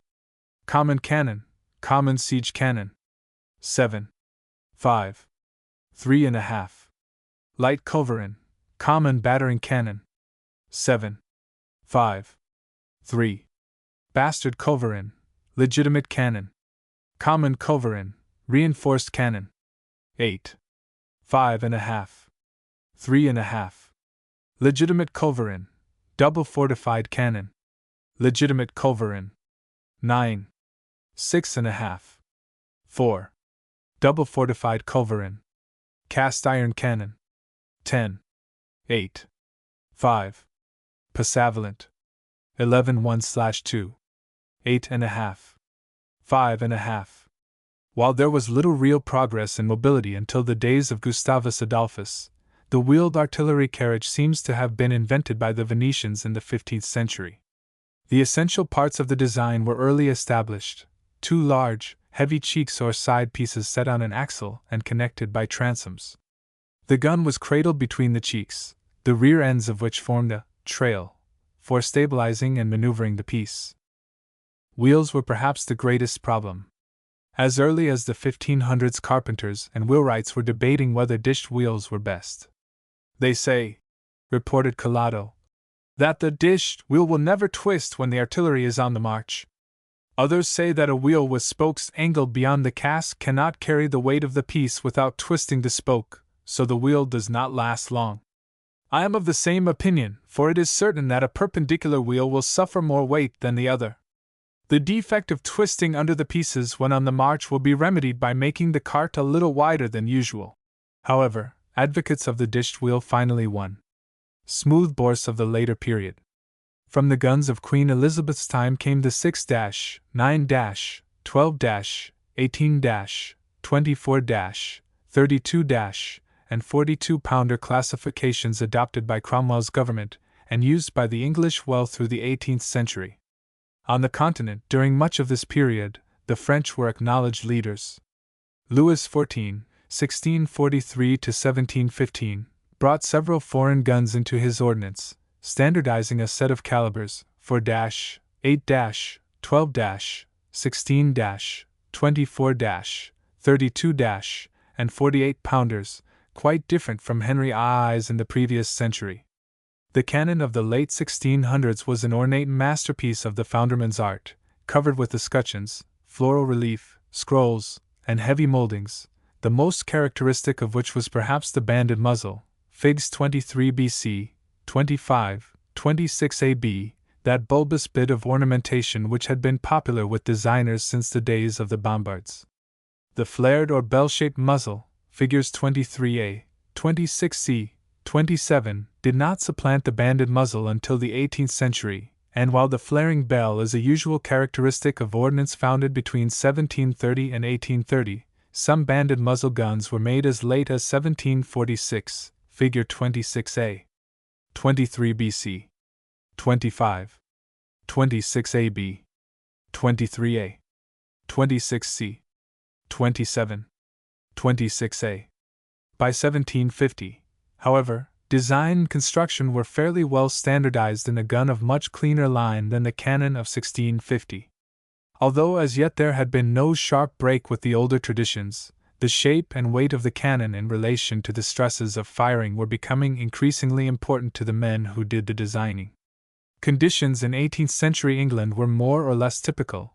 In the 1730s, Surveyor General Armstrong's formulae for gun design were hardly more than continuations of the earlier ways. His guns were about 20 calibers long, with these outside proportions. First reinforce equals 2/7 of the gun's length. 2d reinforce equals 1/7 plus 1 caliber. Chase equals 4 to 7 less 1 caliber.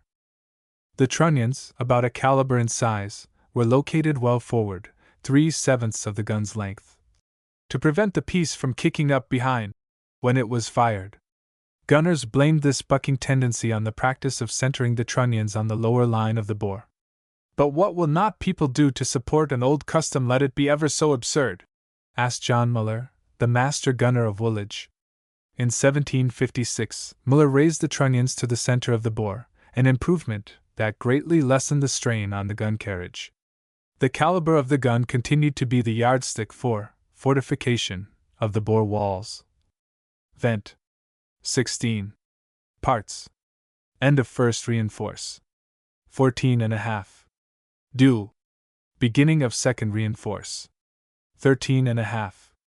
Do end of second reinforce 12.5. Do beginning of chase 11.1/2. Do end of chase 8. Do. For both bronze and iron guns, the above figures were the same, but for bronze, Armstrong divided the caliber into 16 parts. For iron it was only 14 parts. The walls of an iron gun thus were slightly thicker than those of a bronze one. This 18th century cannon was a cast gun, but hoops and rings gave it the built-up look of the barrel-stave bombard, when hoops were really functional parts of the cannon. Reinforces made the gun look like 3 frustums of cones joined together, so as the lesser base of the former is always greater than the greatest of the succeeding one. Ornamental fillets, astragals, and moldings, borrowed from architecture, increased the illusion of a sectional piece. Tests with 24-pounders of different lengths showed guns from 18 to 21 calibers long gave generally the best performance. But what was true for the 24-pounder was not necessarily true for other pieces. Why was the 32-pounder brass battering piece 6 inches longer than its 42-pounder brother? John Muller wondered about such inconsistencies and set out to devise a new system of ordnance for England.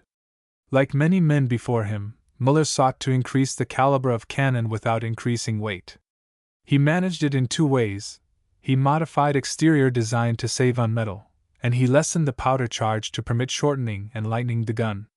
Muller's guns had no heavy reinforces. The metal was distributed along the bore and a taper from powder chamber to muzzle swell. But realizing man's reluctance to accept new things, he carefully specified the location and size for each molding on his gun, protesting all the while the futility of such ornaments. Not until the last half of the next century were the experts well enough versed in metallurgy and interior ballistics to slough off all the useless metal. So, using powder charges about 1/3 the weight of the projectile, Muller designed 14 caliber light field pieces and 15 caliber ship guns. His garrison and battering cannon, where weight was no great disadvantage, were 18 calibers long.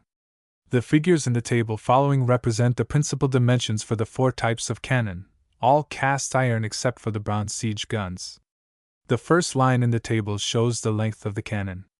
To proportion the rest of the piece, Muller divided the shot diameter into 24 parts and used it as a yardstick.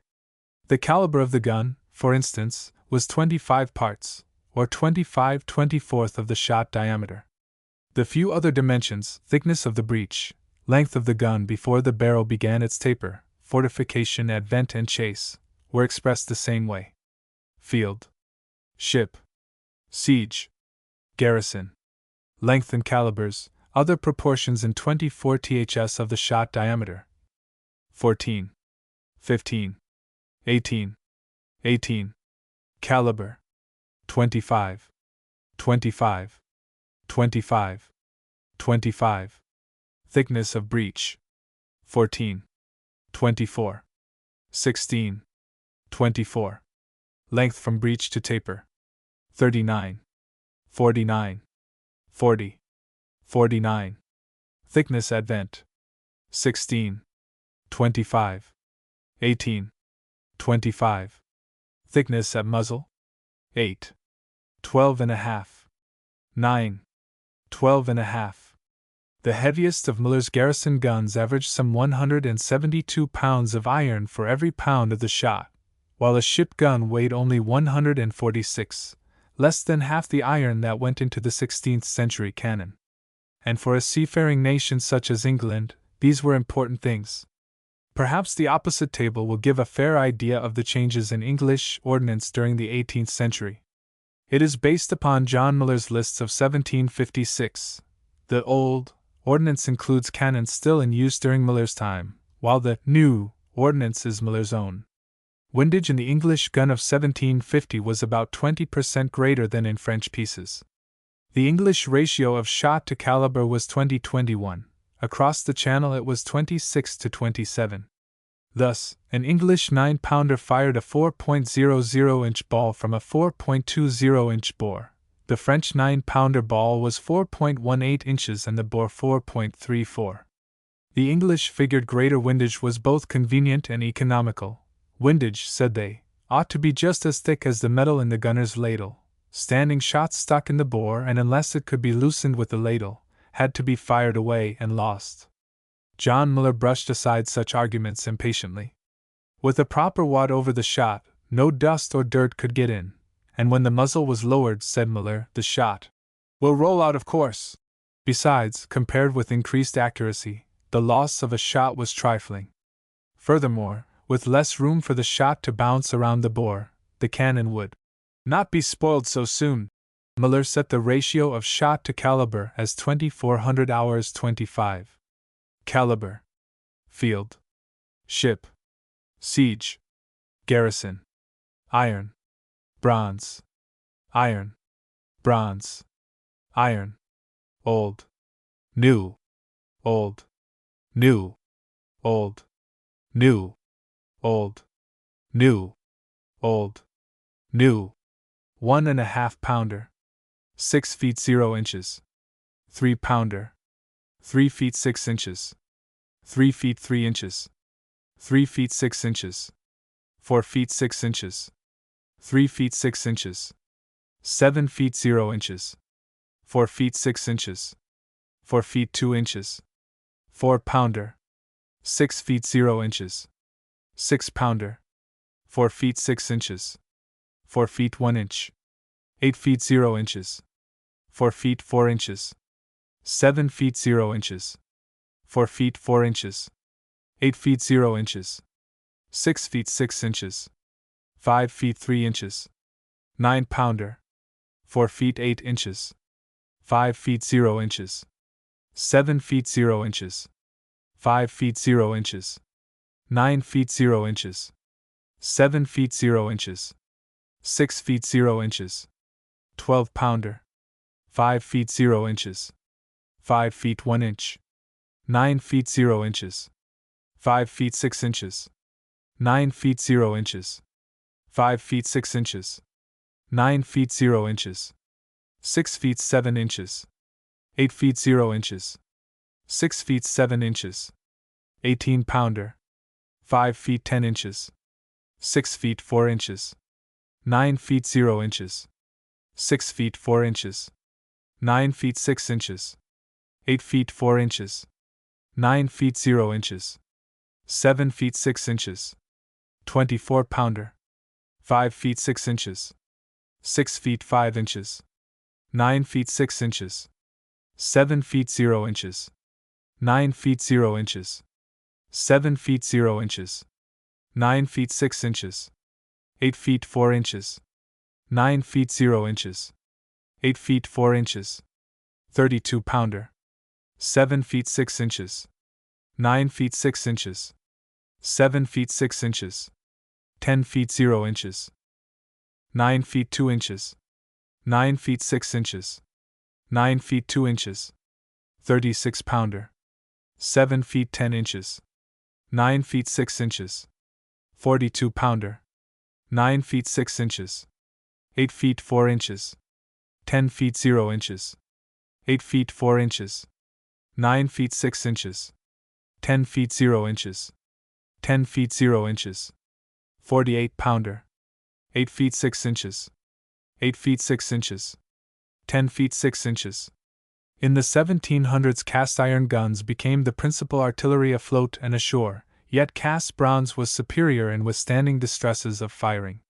Because of its toughness, less metal was needed in a bronze gun than in a cast iron one, so in spite of the fact that bronze is about 20% heavier than iron, the bronze piece was usually the lighter of the two. For position, guns in permanent fortifications where weight was no disadvantage, iron reigned supreme until the advent of steel guns. But non-rusting bronze was always preferable aboard ship or in seacoast forts. Miller strongly advocated bronze for ship guns. Notwithstanding all the precautions that can be taken to make iron guns of a sufficient strength, he said, yet accidents will sometimes happen, either by the mismanagement of the sailors, or by frosty weather, which renders iron very brittle. A bronze 24-pounder cost £156, compared with £75 for the iron piece, but the initial saving was offset when the gun wore out. The iron gun was then good for nothing except scrap at a farthing per pound, while the bronze cannon could be recast as often as you please. In 1740, Maritz of Switzerland made an outstanding contribution to the technique of ordnance manufacture.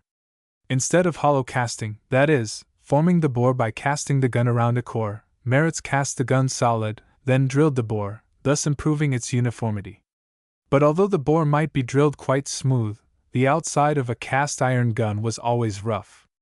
Bronze cannon, however, could be put in the lathes to true up even the exterior.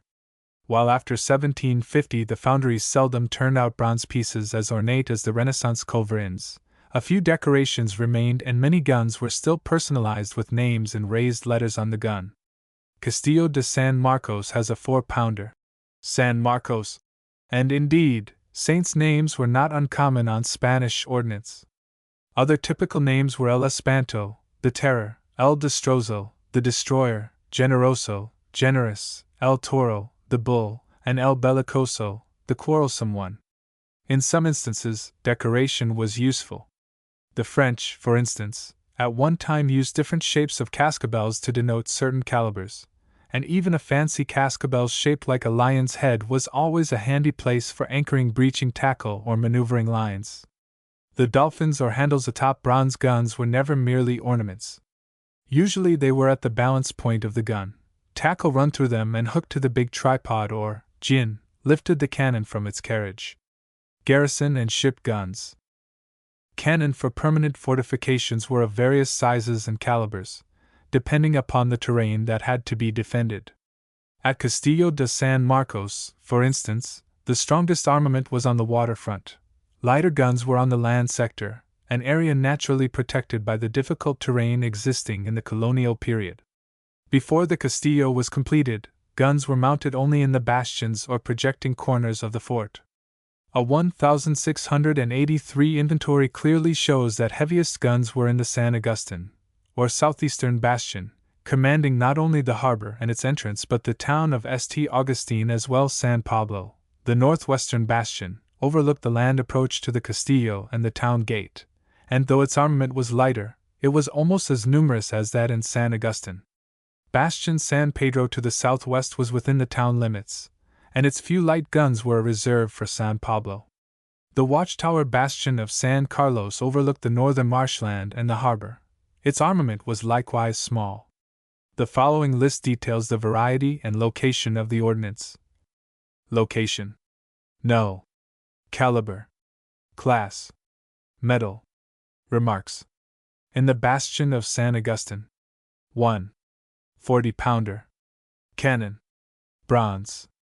Carriage battered. 1. 18-pounder. New carriage. 2. 16-pounder. Iron. Old carriages wheels bad. 1. 12-pounder. Bronze. New carriage. 1. 12-pounder. Iron. 1. 8-pounder. Bronze. Old carriage. 1. 7-pounder. Iron. Carriage bad. 1. 4-pounder. Do. New carriage. 1. 3-pounder. Do. Bronze. Do. In the bastion of San Pablo. 1. 16-pounder. Demi-cannon. Iron. Old carriage. 1. 10-pounder. Demi-culverin. Bronze. Do. 2. 9-pounder. Cannon. Iron. Do. 1. 7-pounder. Demi-culverin. Bronze. Do. 1. 7-pounder. Cannon. Iron. Carriage bad. 1. 5-pounder. Do. Do. New carriage. In the bastion of San Pedro. 1. 9-pounder. Cannon. Iron. Old carriage. 2. 7-pounder. Do. Do. Carriage bad. 2. 5-pounder. Do. Do. Do. 1. 4-pounder. Do. Bronze. Old carriage. In the bastion of San Carlos. 1. 10-pounder. Cannon. Iron. Old carriage. 1. 5-pounder. Do. Do. New carriage. 1. 5-pounder. Do. Bronze. Good carriage. 1. 2-pounder. Do. Iron. New carriage. The total number of Castillo guns in service at this date was 27, but there were close to a dozen unmounted pieces on hand, including a pair of Pedreros. The armament was gradually increased to 70-odd guns as construction work on the fort made additional space available, and as other factors warranted more ordnance. Below is a summary of Castillo armament through the years. Kind of gun: 1,683. 1,706.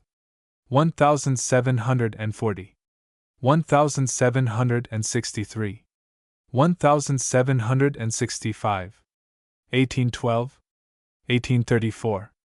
Iron. Bronze. Iron. Bronze. Iron. Bronze. Iron. Bronze. Iron. Bronze. Iron. Bronze. Iron. Bronze. 2-pounder. 1. 8 guns from 2 to 16-pounders. 3-pounder. 1. 2. 3. 4-pounder. 1. 1.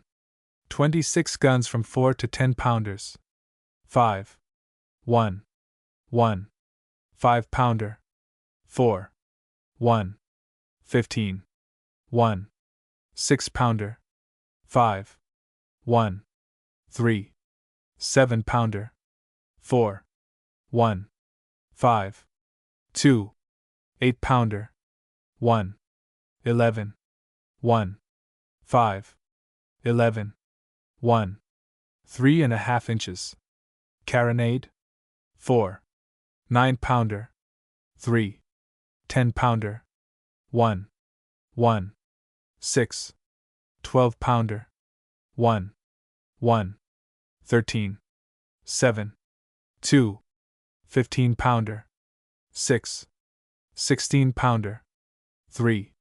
2. 1. 8. 18-pounder. 1. 4. 1. 7. 4. 24-pounder. 2. 7. 32. 10. 5. 33-pounder. 1. 36-pounder. 1. 1. 40-pounder. 1. 24-pounder field howitzer. 2. 2. 6 inches. Howitzer. 2. 2. 8 inches. Howitzer. 2. Small mortar. 18. 20. 6 inches. Mortar. 1. 1. 10 inches. Mortar. 1. Large mortar. 6. 1. Large mortar. 2. 3. Total. 20. 9. 26. 9. 55, 10, 40, 37, 39, 24, 26, 8, 14, 6. Grand total 29, 35, 65, 77, 63, 34, 20. This tabulation reflects contemporary conditions quite clearly. The most serious invasions of Spanish Florida took place during the first half of the 18th century, precisely the time when the Castillo armament was strongest. While most of the guns were in battery condition, the table does have some pieces rated only fair and may also include a few unserviceables. Colonial isolation meant that ordnance often served longer than the normal 1,200 round life of an iron piece. A usual failure was the development of cracks around the vent or in the bore. Sometimes a muzzle blew off. The worst casualties of the 1702 siege came from the bursting of an iron 16-pounder which killed 4 and seriously wounded 6 men. At that period, incidentally, culverins were the only guns with the range to reach the harbor bar some 3,000 yards away. Although when the Spanish left Florida to Britain in 1763 they took serviceable cannon with them, 2 guns at Castillo de San Marcos National Monument today appear to be 17th-century Spanish pieces. Most of the 24 and 32-pounder garrison cannon, however, are English-founded, after the Armstrong specifications of the 1730s, and were part of the British armament during the 1760s. Amidst the general confusion and shipping troubles that attended the British evacuation in 1784, some ordnance seems to have been left behind, to remain part of the defenses until the cession to the United States in 1821.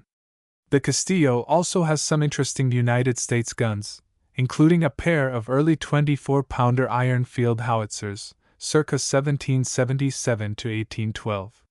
During the 1840s the United States modernized Castillo defenses by constructing a water battery in the moat behind the seawall.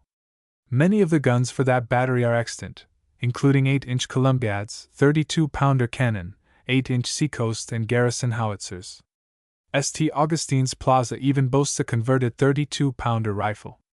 Garrison and ship carriages were far different from field, siege, and howitzer mounts, while mortar beds were in a separate class entirely. Basic proportions for the carriage were obtained by measuring 1. The distance from trunnion to base ring of the gun, 2. The diameter of the base ring, and 3. The diameter of the second reinforced ring. The result was a quadrilateral figure that served as a key in laying out the carriage to fit the gun. Cheeks, or side pieces, of the carriage were a caliber in thickness, so the bigger the gun, the more massive the mount.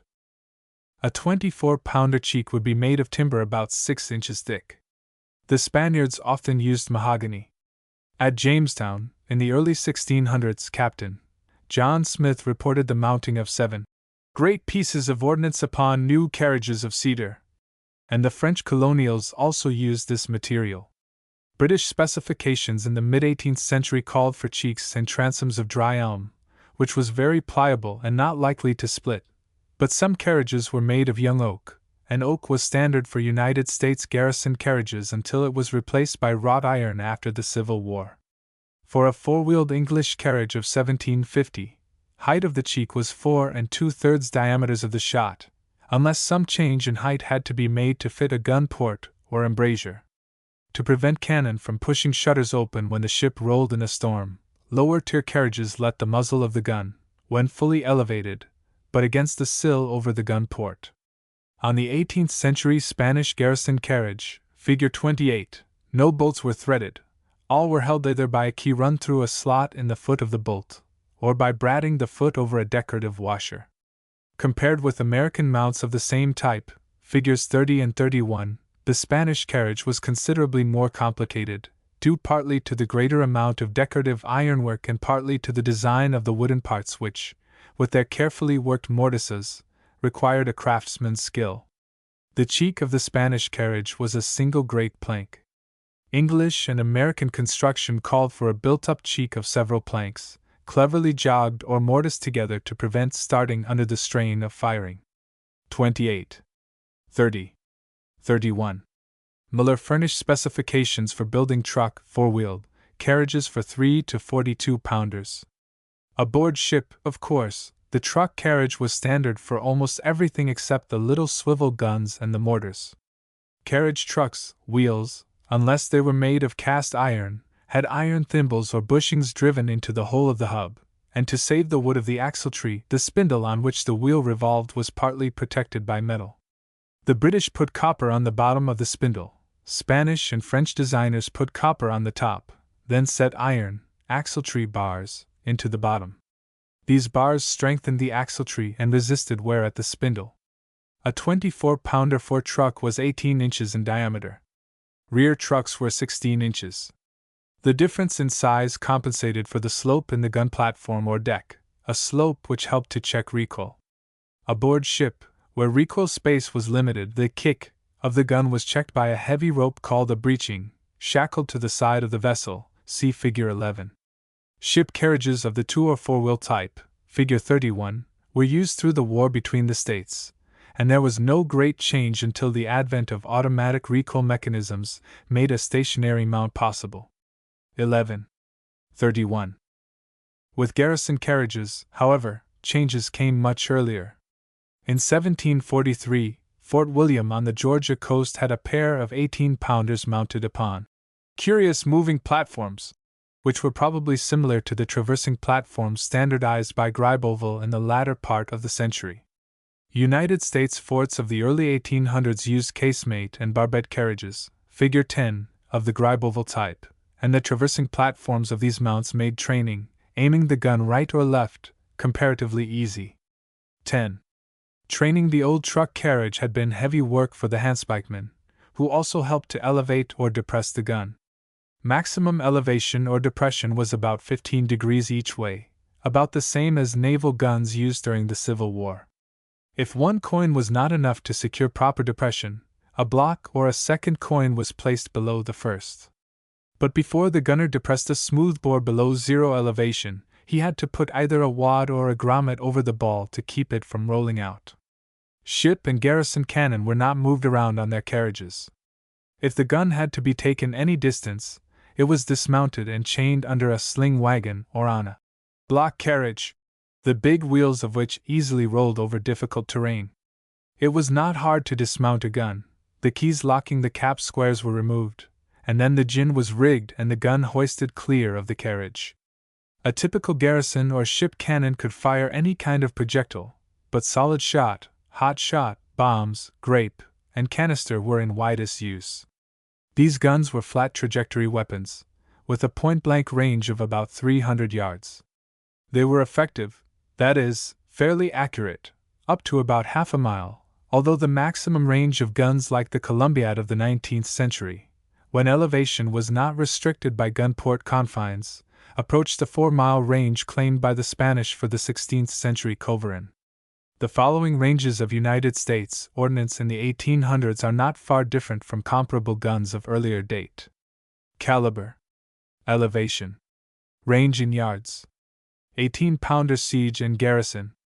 5 degrees 0 seconds. 1,592. 24-pounder siege and garrison. 5 degrees 0 seconds. 1,901. 32-pounder seacoast. 5 degrees 0 seconds. 1,922. 42-pounder seacoast. 5 degrees 0 seconds. 1,955. 8-inch Columbiad. 27 degrees 30 seconds. 4,812. 10-inch Columbiad. 39 degrees 15 seconds. 5,654. 12-inch Columbiad. 39 degrees 0 seconds. 5,506. Caliber. Point-blank range in yards. Elevation. Range in yards. 32-pounder of 42 cwt.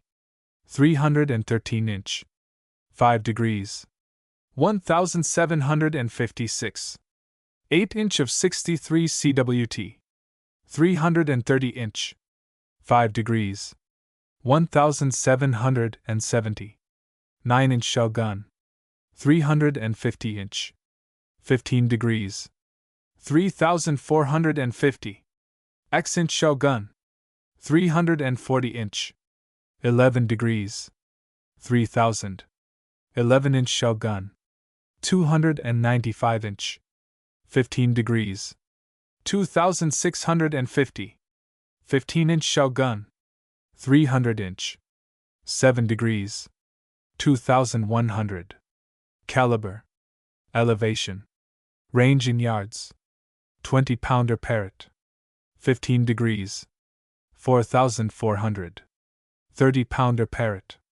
25 degrees. 6,700. 100-pounder Parrott. 25 degrees. 7,180. In accuracy and range, the rifle of the 1860s far surpassed the smoothbores, but such tremendous advances were made in the next few decades with the introduction of new propellants and steel guns that the performances of the old rifles no longer seem remarkable. In the 18th century, a 24-pounder smoothbore could develop a muzzle velocity of about 1,700 feet per second. The 12-inch rifled cannon of the late 1800s had a muzzle velocity of 2,300 foot-seconds. In 1900, the Secretary of the Navy proudly reported that the new 12-inch guns for Maine-class battleships produced a muzzle velocity of 2,854 foot-seconds, using an 850-pound projectile and a charge of 360 pounds of smokeless powder. Such statistics elicit a chuckle from today's artillerymen. Siege cannon. Field counterpart of the garrison cannon was the siege gun, the battering cannon of the old days, mounted upon a two-wheeled siege or traveling carriage that could be moved about in field terrain. Whereas the purpose of the garrison cannon was to destroy the attacker and his material, the siege cannon was intended to destroy the fort. Calibers ranged from 3 to 42 pounders in 18th century English tables, but the 18 and 24 pounders seem to have been the most widely used for siege operations. The siege carriage closely resembled the field gun carriage, but was much more massive, as may be seen from these comparative figures drawn from 18th century English specifications. 24-pounder field carriage. 24-pounder siege carriage. 9 feet long. Length of cheek. 13 feet. 4.5 inches. Thickness of cheek. 5.8 inches. 50 inches. Wheel diameter. 58 inches. 6 by 8 by 68 inches. Axletree. 7 by 9 by 81 inches. Heavy siege guns were elevated with coins, and elevation was restricted to 12 degrees or less, which was about the same as United States siege carriages permitted in 1861. It was considered ample for these flat trajectory pieces. Both field and siege carriages were pulled over long distances by lifting the trail to a horse or ox-drawn limber, a hole in the trail transom seated on an iron bolt, or pintle on the two-wheeled limber. Some late 18th century field and siege carriages had a second pair of trunnion holes a couple of feet back from the regular holes, and the cannon was shifted to the rear holes where the weight was better distributed for traveling. The United States siege carriage of the 1860s had no extra trunnion holes, but a traveling bed was provided where the gun was cradled in position 2 or 3 feet back of its firing position. A well-drilled gun crew could make the shift very rapidly, using a lifting jack, a few rollers, blocks, and chocks. When there was danger of straining or breaking the gun carriage, however, massive block carriages, sling carts, or wagons were used to carry the guns. Sling wagons were of necessity used for transport in siege operations when the guns were to be mounted on barbette, traversing platform, carriages, figure 10. And placing the barbette carriage called for construction of a massive, level subplatform, but it also eliminated the old need for the gunner to chalk the location of his wheels in order to return his gun to the proper firing position after each shot. 10. The Federal sieges of Forts Pulaski and Sumter were highly complicated engineering operations that involved landing tremendously heavy ordnance.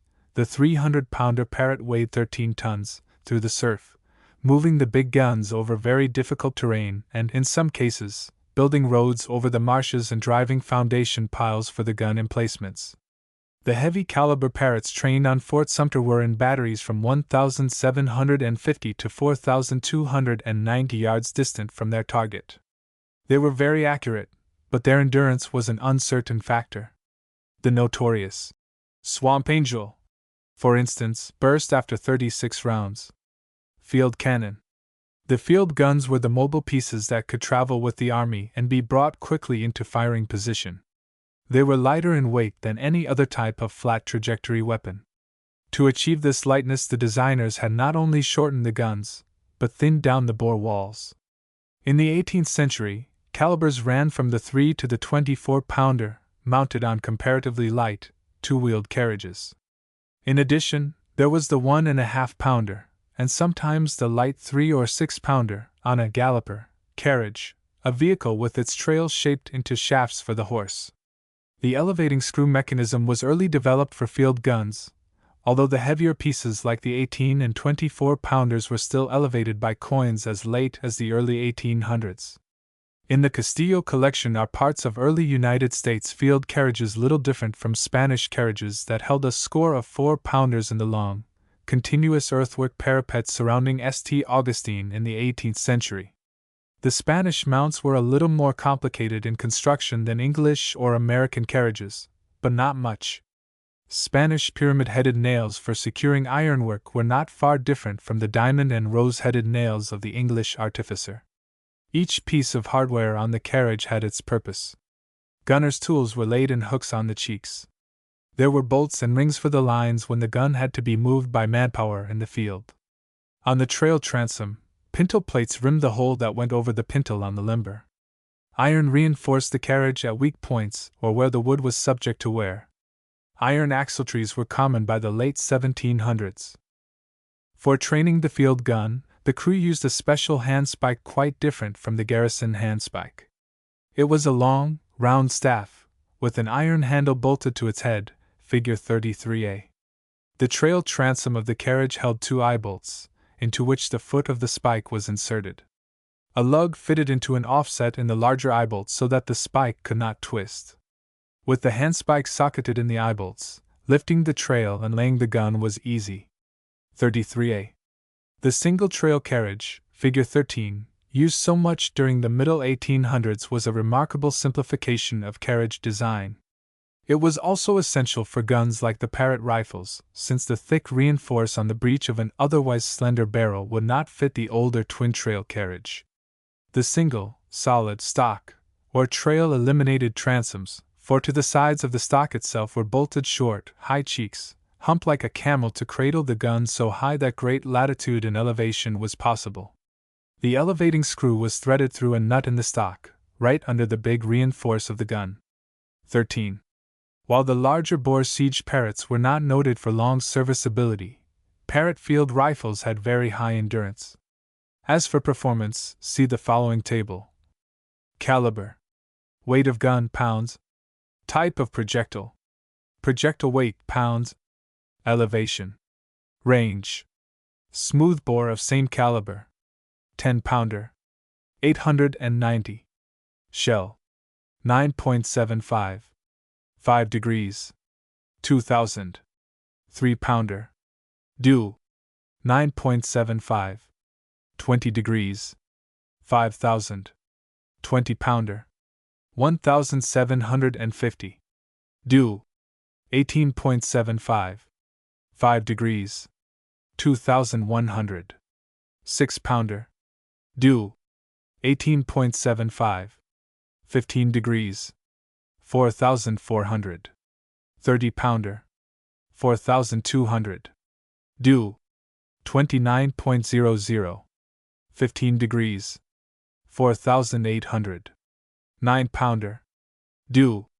29.00. 25 degrees. 6700. Long shell. 101.00. 15 degrees. 4790. Dew. 101.00. 25 degrees. 6820. Hollow shot. 80.00. 25 degrees. 7180. due 80.00, 35 degrees, 8,453. Amazingly enough, these ranges were obtained with about the same amount of powder used for the smooth bores of similar caliber. The 10-pounder Parrott used only a pound of powder, the 20-pounder used a 2-pound charge, and the 30-pounder, 3¼ pounds. Howitzers. The howitzer was invented by the Dutch in the 17th century to throw larger projectiles, usually bombs, than could the field pieces, in a high trajectory similar to the mortar, but from a lighter and more mobile weapon. The wide-purpose efficiency of the howitzer was appreciated almost at once, and it was soon adopted by all European armies. The weapon owed its mobility to a rugged, two-wheeled carriage like a field carriage, but with a relatively short trail that permitted the wide arc of elevation needed for this weapon. English howitzers of the 1750s were of three calibers, 5.8-, 8-, and 10-inch, but the 10-incher was so heavy, some 50 inches long and over 3,500 pounds, that it was quickly discarded. Müller deplored the superfluous weight of these pieces and developed 6-, 8-, 10, and 13-inch howitzers in which, by a more calculated distribution of the metal, he achieved much lighter weapons. Müller's howitzers survived in the early 6 to 10-inch pieces of United States artillery, and one fine little 24-pounder of the late 18th century happens to be among the armament of Castillo de San Marcos, along with some early 19th century howitzers. The British, incidentally, were the first to bring this type gun to Florida. None appeared on the Castillo inventory until the 1760s. In addition to the very light and therefore easily portable mountain howitzer used for Indian warfare, United States artillery of 1850 included 12-, 24-, and 32-pounder field, 24-pounder and 8-inch siege and garrison, and the 10-inch seacoast howitzer. The Navy had a 12-pounder heavy and a 24-pounder, to which were added the 12- and 24-pounder Dahlgren rifled howitzers of the Civil War period. Such guns were often used in landing operations. The following table gives some typical ranges. Caliber. Elevation. Range in yards. 10-inch seacoast. 5 degrees. 1,650. 8-inch siege. 12 degrees 30 minutes. 2,280. 24-pounder naval. 5 degrees. 1,270. 12-pounder heavy naval. 5 degrees. 1,085. 20-pounder Dahlgren rifled. 5 degrees. 1,960. 12-pounder Dahlgren rifled. 5 degrees.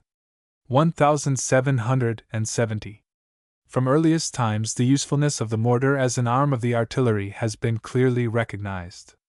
Up until the 1800s, the weapon was usually made of bronze, and many mortars had a fixed elevation of 45 degrees, which in the 16th century was thought to be the proper elevation for maximum range of any cannon. In the 1750s, Müller complained of the stupidity of English artillerists in continuing to use fixed elevation mortars, and the Spanish made a mortero de plancha, or plate, mortar, figure 37, as late as 1788. Range for such a fixed elevation weapon was varied by using more or less powder, as the case required. But the most useful mortar, of course, had trunnions and adjustable elevation by means of coins. 37. The mortar was mounted on a bed, a pair of wooden cheeks held together by transoms. Since a bed had no wheels, the piece was transported on a mortar wagon or sling cart. In the battery, the mortar was generally bedded upon a level wooden platform. Aboard ship, it was a revolving platform, so that the piece could be quickly aimed right or left. The mortar's weight, plus the high angle of elevation, kept it pretty well in place when it was fired, although English artillerists took the additional precaution of lashing it down. The mortar did not use a wad, because a wad prevented the fuse of the shell from igniting. To the layman, it may seem strange that the shell was never loaded with the fuse toward the powder charge of the gun. But the fuse was always toward the muzzle and away from the blast, a practice which dated from the early days when mortars were discharged by double firing. The gunner lit the fuse of the shell with one hand and the priming of the mortar with the other. Not until the late 1600s did the method of letting the powder blast ignite diffuse become general. It was a change that greatly simplified the use of the arm and, no doubt, caused the mortarman to heave a sigh of relief. Most mortars were equipped with dolphins, either singly or in pairs, which were used for lifting the weapon onto its bed. Often there was a little bracketed cup, a priming pan, under the vent, a handy gadget that saved spilling a lot of powder at the almost vertical breech. As with other bronze cannon, mortars were embellished with shields, scrolls, names, and other decoration. About 1750, the French mortar had a bore length 1.5 diameters of the shell. In England, the bore was 2 diameters for the smaller calibers and 3 for the 10 and 13 inchers. The extra length added a great deal of weight to the English mortars. The 13-inch weighed 2,500 weight, while the French equivalent weighed only about half that much. Müller complained that mortar designers slavishly copied what they saw in other guns. For instance, he said, the reinforce was unnecessary. It overloads the mortar with a heap of useless metal, and that in a place where the least strength is required. Yet, as if this unnecessary metal was not sufficient, they add a great projection at the mouth, which serves to no other purpose than to make the mortar top heavy.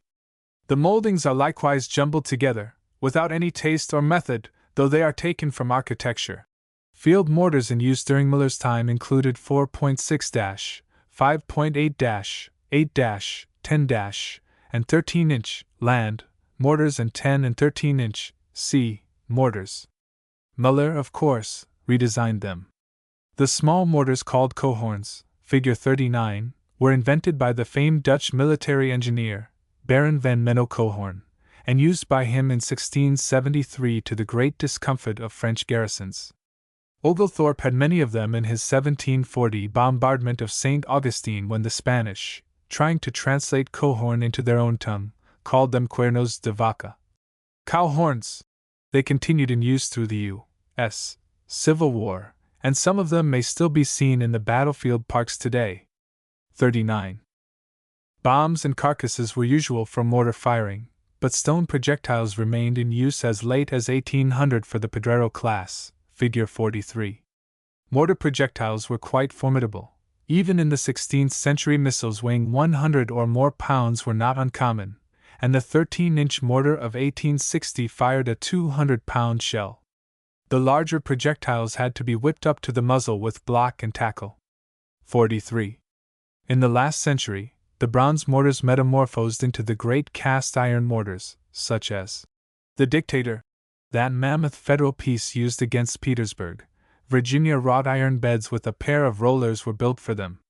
In spite of their high trajectory, mortars could range well over a mile, as witness these figures for United States mortars of the 1860s, firing at 45 degrees elevation.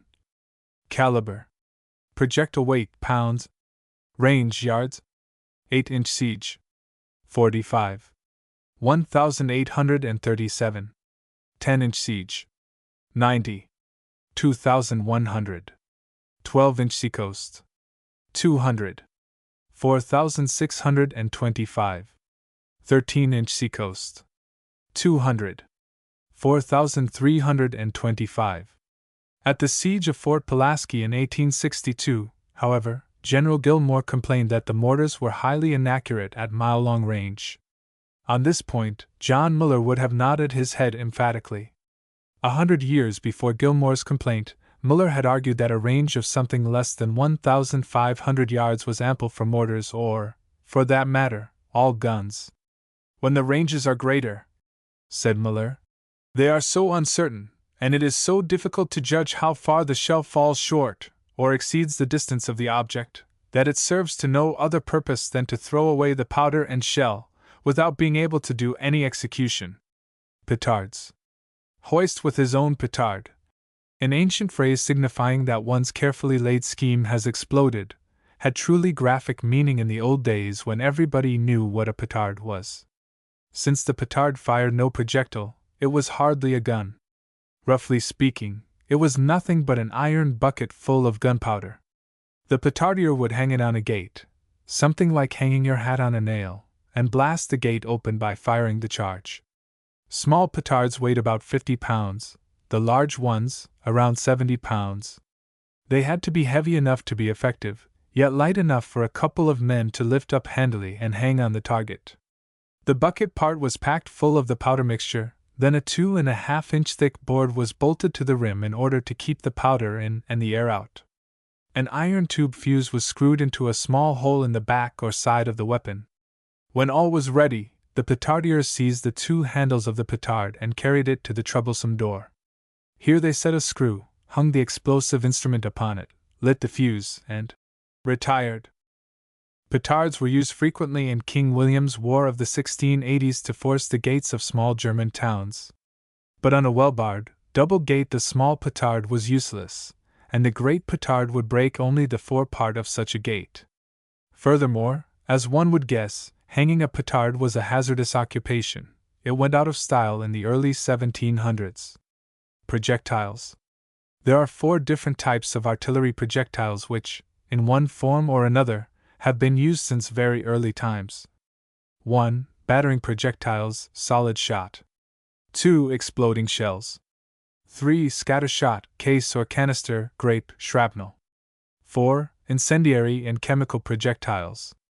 Solid shot. At Havana, Cuba, in the early days there was an abundance of round stones lying around, put there by Mother Nature. Artillerists at Havana never lacked projectiles. Stone balls, cheap to manufacture, relatively light and therefore well suited to the feeble construction of early ordnance, were in general use for large-caliber cannon in the 14th century. There were experiments along other lines such as those at Tournai in the 1330s with long, pointed projectiles. Lead-coated stones were fairly popular, and solid lead balls were used in some small pieces, but the stone ball was more or less standard. Cast iron shot had been introduced by 1400, and with the improvement of cannon during that century, iron shot gradually replaced stone. By the end of the 1500s, stone survived for use only in the pedreros, murderers, and other relics of the earlier period. Iron shot for the smoothbore was a solid, round shot, cast in fairly accurate molds. The mold marks that invariably show on all cannonballs were of small importance, for the ball did not fit the bore tightly. After casting, shot were checked with a ring gauge, figure 41, a hoop through which each ball had to pass. The Spanish term for this tool is very descriptive, pasabula, ball passer. 41. Shot was used mainly in the flat trajectory cannon. The small caliber guns fired nothing but shot, for small sizes of the other type projectiles were not effective. Shot was the prescription when the situation called for great accuracy, at very long range, and penetration. Fired at ships, a shot was capable of breaching the planks. At 100-yard range, a 24-pounder shot would penetrate 4.5 feet of sound and hard oak. With a fair aim at the waterline, a gunner could sink or seriously damage a vessel with a few rounds.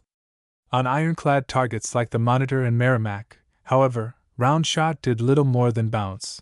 It took the long, armor-piercing rifle projectile to force the development of the tremendously thick plate of modern times. Round shot was very useful for knocking out enemy batteries.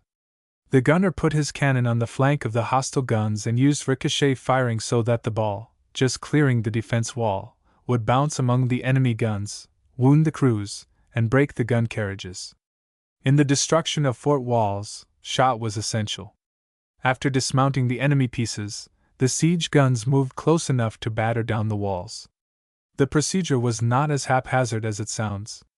Cannon were brought as close as possible to the target, and the gunner literally cut out a low section with gunfire so that the wall above tumbled down into the moat and made a ramp right up to the breach. Firing at the upper part of the wall defeated its own purpose, for the rubble brought down only protected the foundation area, and the breach was so high that assault troops had to use ladders.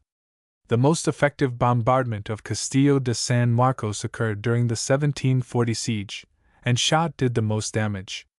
The heaviest English siege cannon were 18-pounders, over 1,000 yards from the fort. Spanish engineer Pedro Ruiz de Olano reported that the balls did not penetrate the massive main walls more than 1.5 feet, but the parapets, being only 3 feet thick, suffered considerable damage. Some of the old parapets, engineer Ruiz said, have been demolished, and the new ones have suffered very much owing to their recent construction. He meant that the new mortar had not sufficiently hardened. Ruiz was not deceived about what would happen if hostile batteries were able to get closer. In such case, he thought, the enemy will no doubt succeed in destroying the parapets and dismounting the guns. Variations of round shot were bar shot and chain shot, figure 41, 2 or more projectiles linked together for simultaneous firing. Bar shot appears in a Castillo inventory of 1706, and like chain shot, was for specialized work like cutting a ship's rigging. There is one apocryphal tale, however, about an experiment with chain shot as anti-personnel missiles. Instead of charging a single cannon with the 2 balls, 2 guns were used, side by side. The ball in one gun was chained to the ball in the other. The projectiles were to fly forth, stretching the long chain between them, mowing down a sizable segment of the enemy. Instead, the chain wrapped the gun crews in a murderous embrace. One gun had fired late. 41. Explosive shells. The word bomb comes to us from the French, who derived it from the Latin. But the Romans got it originally from the Greek bombos, meaning a deep, hollow sound. Bombard is a derivation. Today bomb is pronounced bomb, but in the early days it was commonly pronounced bum. The modern equivalent of the bum is in he shell. The first recorded use of explosive shells was by the Venetians in 1376. Their bombs were hemispheres of stone or bronze, joined together with hoops and exploded by means of a primitive powder fuse. Shells filled with explosive or incendiary mixtures were standard for mortars, after 1550, but they did not come into general use for flat trajectory weapons until early in the 19th century, whereafter the term shell gradually won out over bomb. In any event, this projectile was one of the most effective ever used in the smoothbore against earthworks, buildings, and for general bombardment. A delayed action shell, diabolically timed to roll amongst the ranks with its fuse burning, was calculated to disorder the stoutest men, since they could not know at what awful instant the bomb would burst. A bombshell was simply a hollow, cast iron sphere. It had a single hole where the powder was funneled in, full, but not enough to pack too tightly when the fuse was driven in. Until the 1800s, the larger bombs were not always smooth spheres, but had either a projecting neck or collar, for the fuse hole or a pair of rings at each side of the hole for easier handling, figure 41. In later years, however, such projections were replaced by 2 ears, little recesses beside the fuse hole. A pair of tongs, something like ice tongs, seized the shell by the ears and lifted it up to the gun bore. 41. During most of the 18th century, shells were cast thicker at the base than at the fuse hole on the theory that they were 1. Better able to resist the shock of firing from the cannon, and 2. More likely to fall with the heavy part underneath, leaving the fuse uppermost and less liable to extinguishment. Muller scoffed at the idea of choking a fuse, which, he said, burned as well in water as in any other element. Furthermore, he preferred to use shells everywhere equally thick, because they would then burst into a greater number of pieces. In later years, the shells were scored on the interior to ensure their breaking into many fragments. Fuses. The 18th century fuse was a wooden tube several inches long, with a powder composition tamped into its hole much like the 19th century fuse, figure 42c. The hole was only 1/4 of an inch in diameter, but the head of the fuse was hollowed out like a cup, and mealed, fine powder, moistened with spirits of wine, alcohol, was pressed into the hollow to make a larger igniting surface. To time the fuse, a cannoneer cut the cylinder at the proper length with his fuse saw, or drilled a small hole, G, where the fire could flash out at the right time. Some English fuses at this period were also made by drawing 2 strands of a quick match into the hole, instead of filling it with powder composition. The ends of the match were crossed into a sort of rosette at the head of the fuse. Paper caps to protect the powder composition covered the heads of these fuses and had to be removed before the shell was put into the gun. 42c. Bombs were not filled with powder very long before use, and fuses were not put into the projectiles until the time of firing.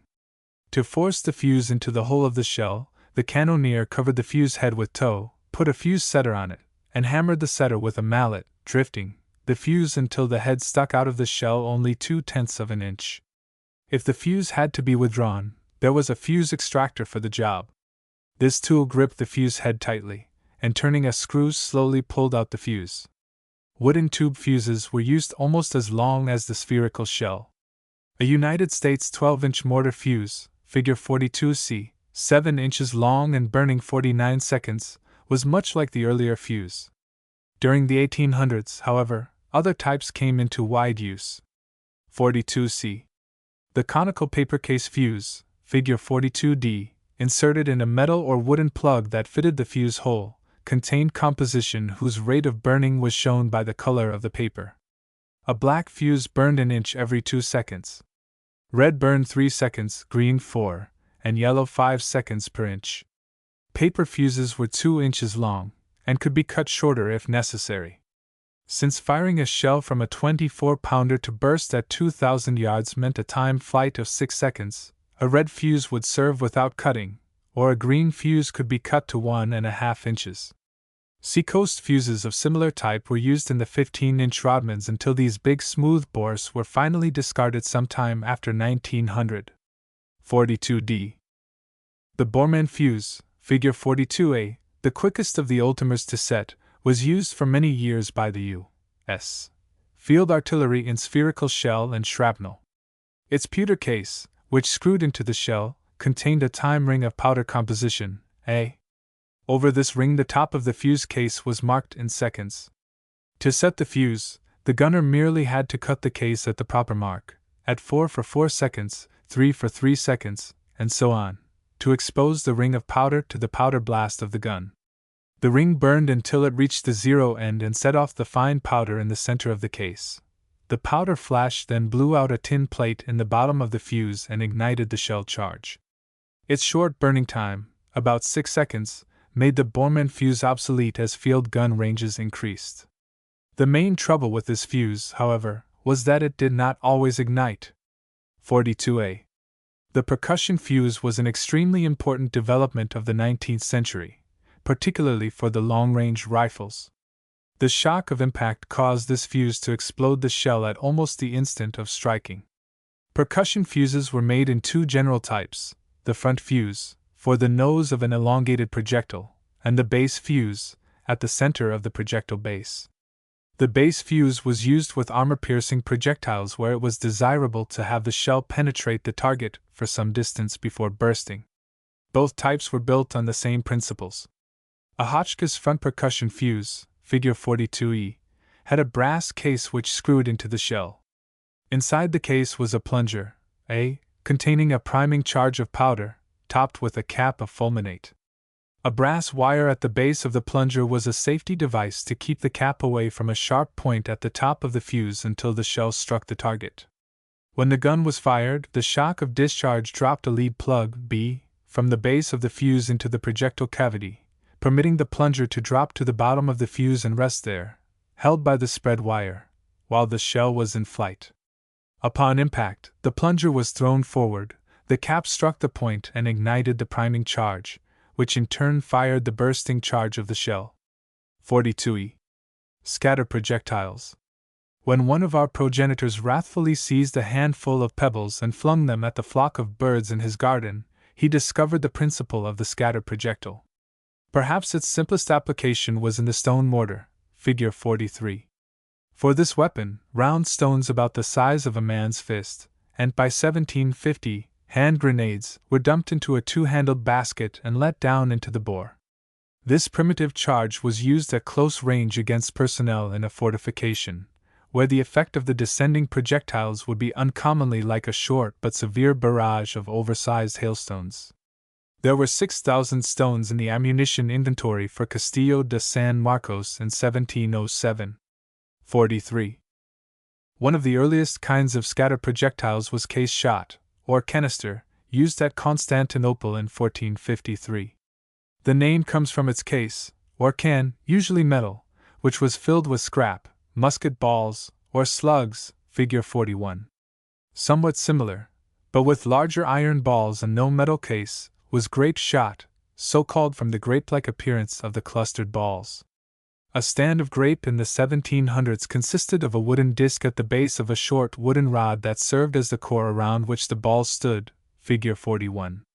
The whole assembly was bagged in cloth and reinforced with a net of heavy cord.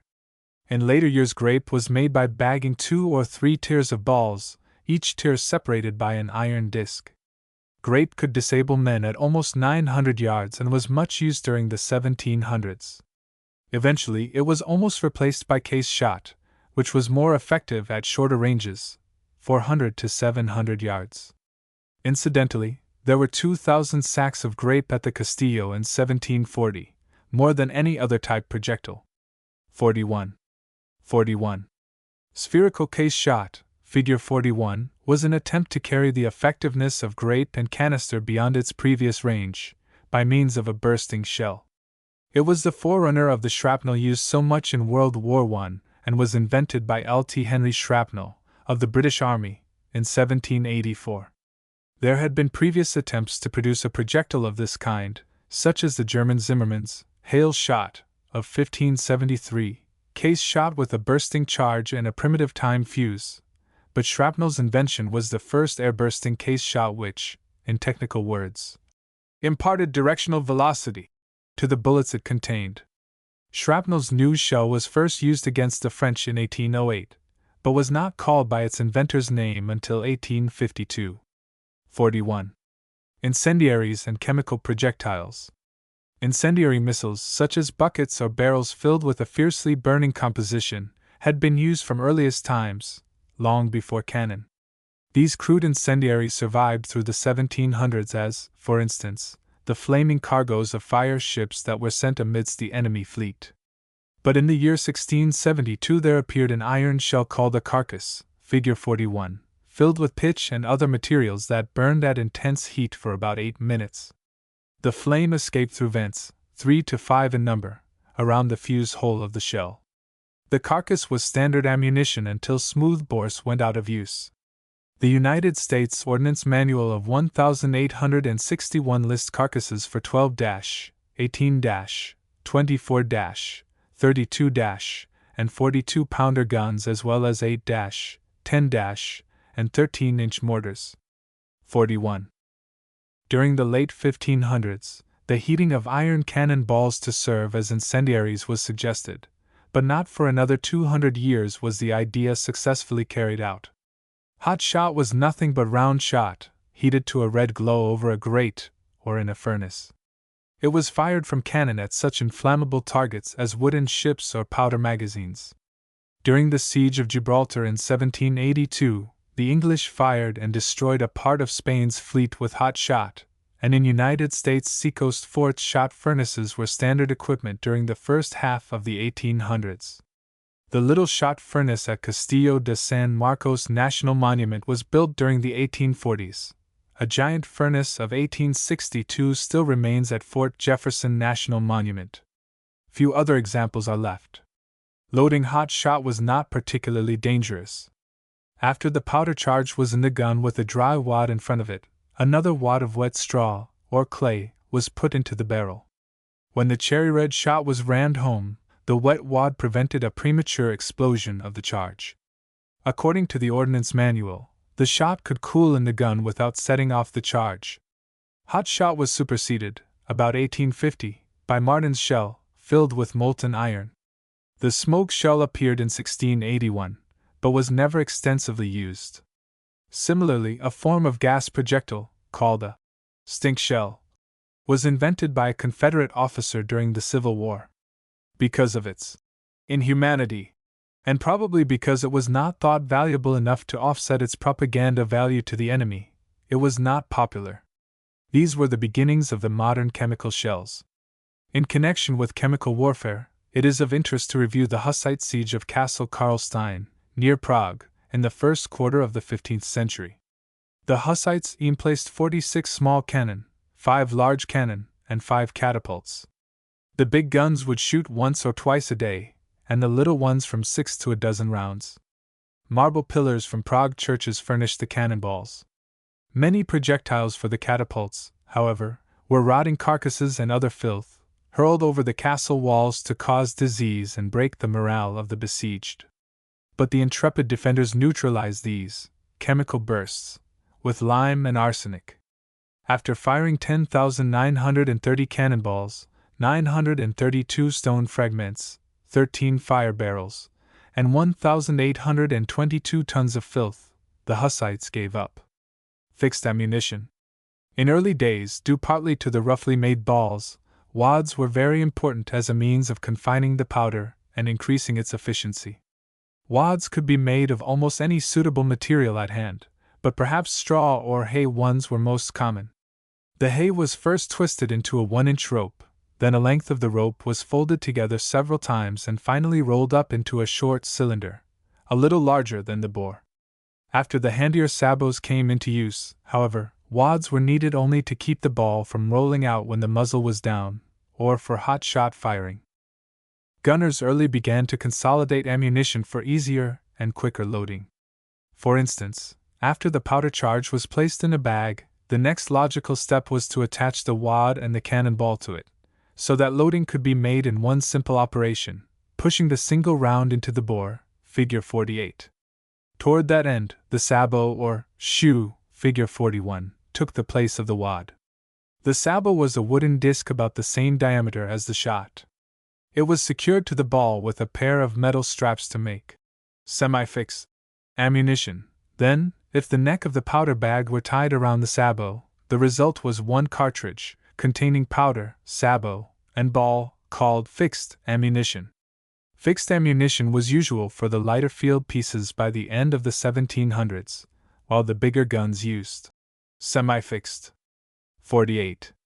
41. In transportation, cartridges were protected by cylinders and caps of strong paper. Sabots were sometimes made of paper, too, or of compressed wood chips, to eliminate the danger of a heavy, unbroken sabot falling amongst friendly troops. A big mortar sabot was a lethal projectile in itself. Rockets. Today's rocket projectiles are not exactly new inventions. About the time of artillery's beginning, the military fireworker came into the business of providing pyrotechnic engines of war. Later, his job included the spectacular fireworks that were set off in celebration of victory or peace. Artillery manuals of very early date include chapters on the manufacture and use of fireworks. But in making war rockets there was no marked progress until the late 18th century. About 1780, the British Army in India watched the Orientals use them, and within the next quarter-century William Congreve, who set about the task of producing a rocket that would carry an incendiary or explosive charge as far as 2 miles, had achieved such promising results that English boats fired rocket salvos against Boulogne in 1806. The British Field Rocket Brigade used rockets effectively at Leipzig in 1812, the first time they appeared in European land warfare. They were used again 2 years later at Waterloo. The warheads of such rockets were cast iron, filled with black powder and fitted with percussion fuses. They were fired from trough-like launching stands, which were adjustable for elevation. Rockets seem to have had a demoralizing effect upon untrained troops, and perhaps their use by the English against raw American levies at Bladensburg, in 1814, contributed to the rout of the United States forces and the capture of Washington. They also helped to inspire Francis Scott Key. Whether or not he understands the technical characteristics of the rocket, every schoolboy remembers the rocket's red glare of the national anthem, wherein Key recorded his eyewitness account of the bombardment of Fort McHenry. The U.S.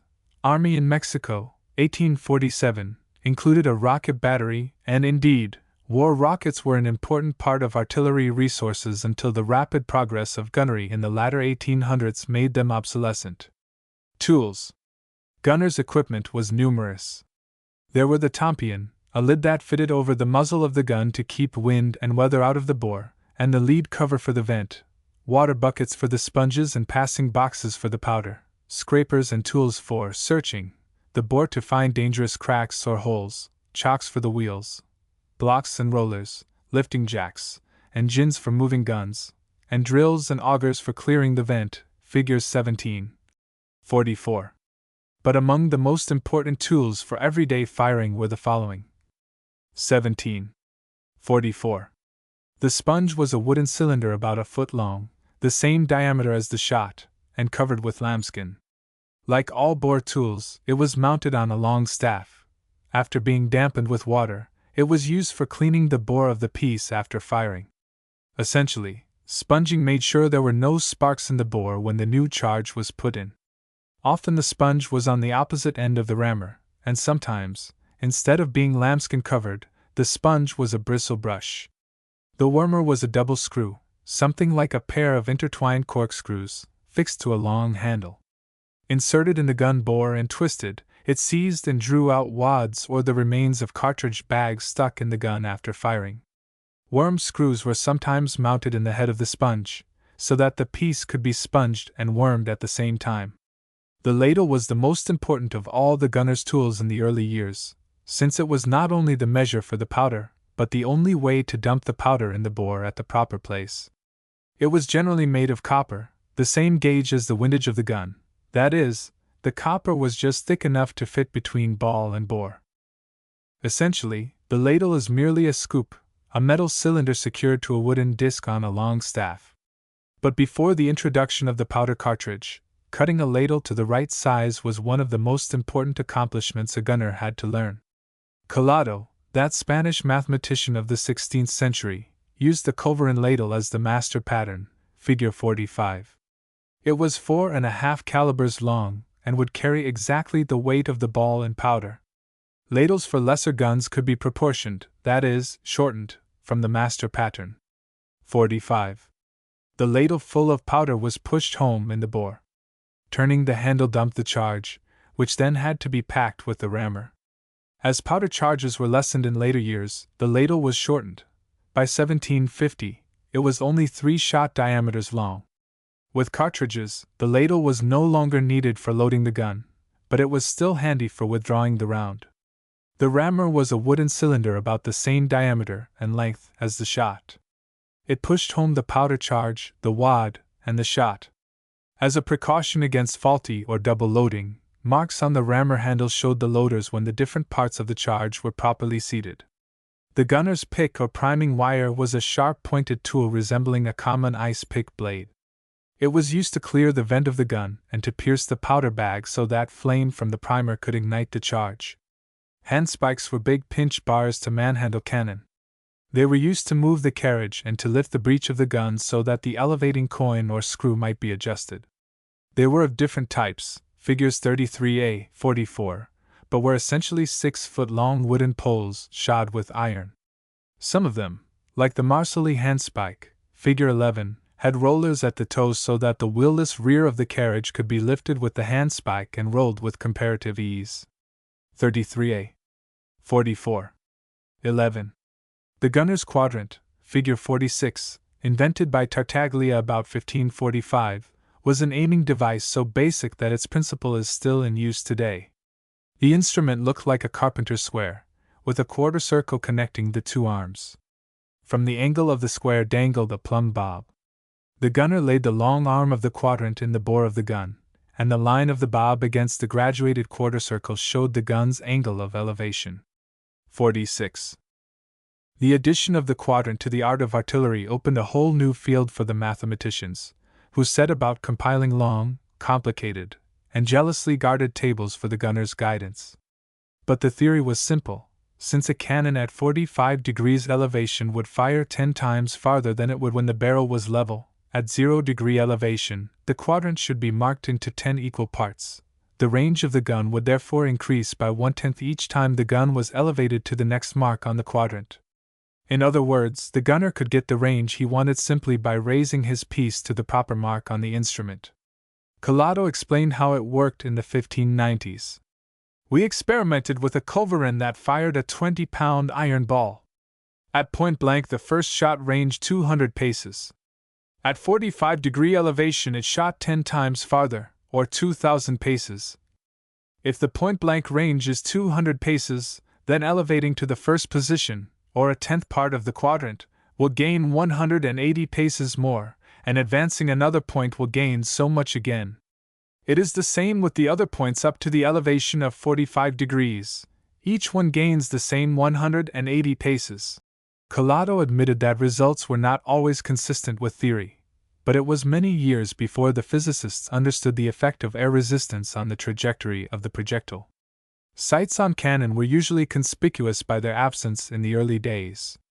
A dispart sight, an instrument similar to the modern infantry rifle sight, which compensated for the difference in diameter between the breech and the muzzle, was used in 1610, but the average artilleryman still aimed by sighting over the barrel.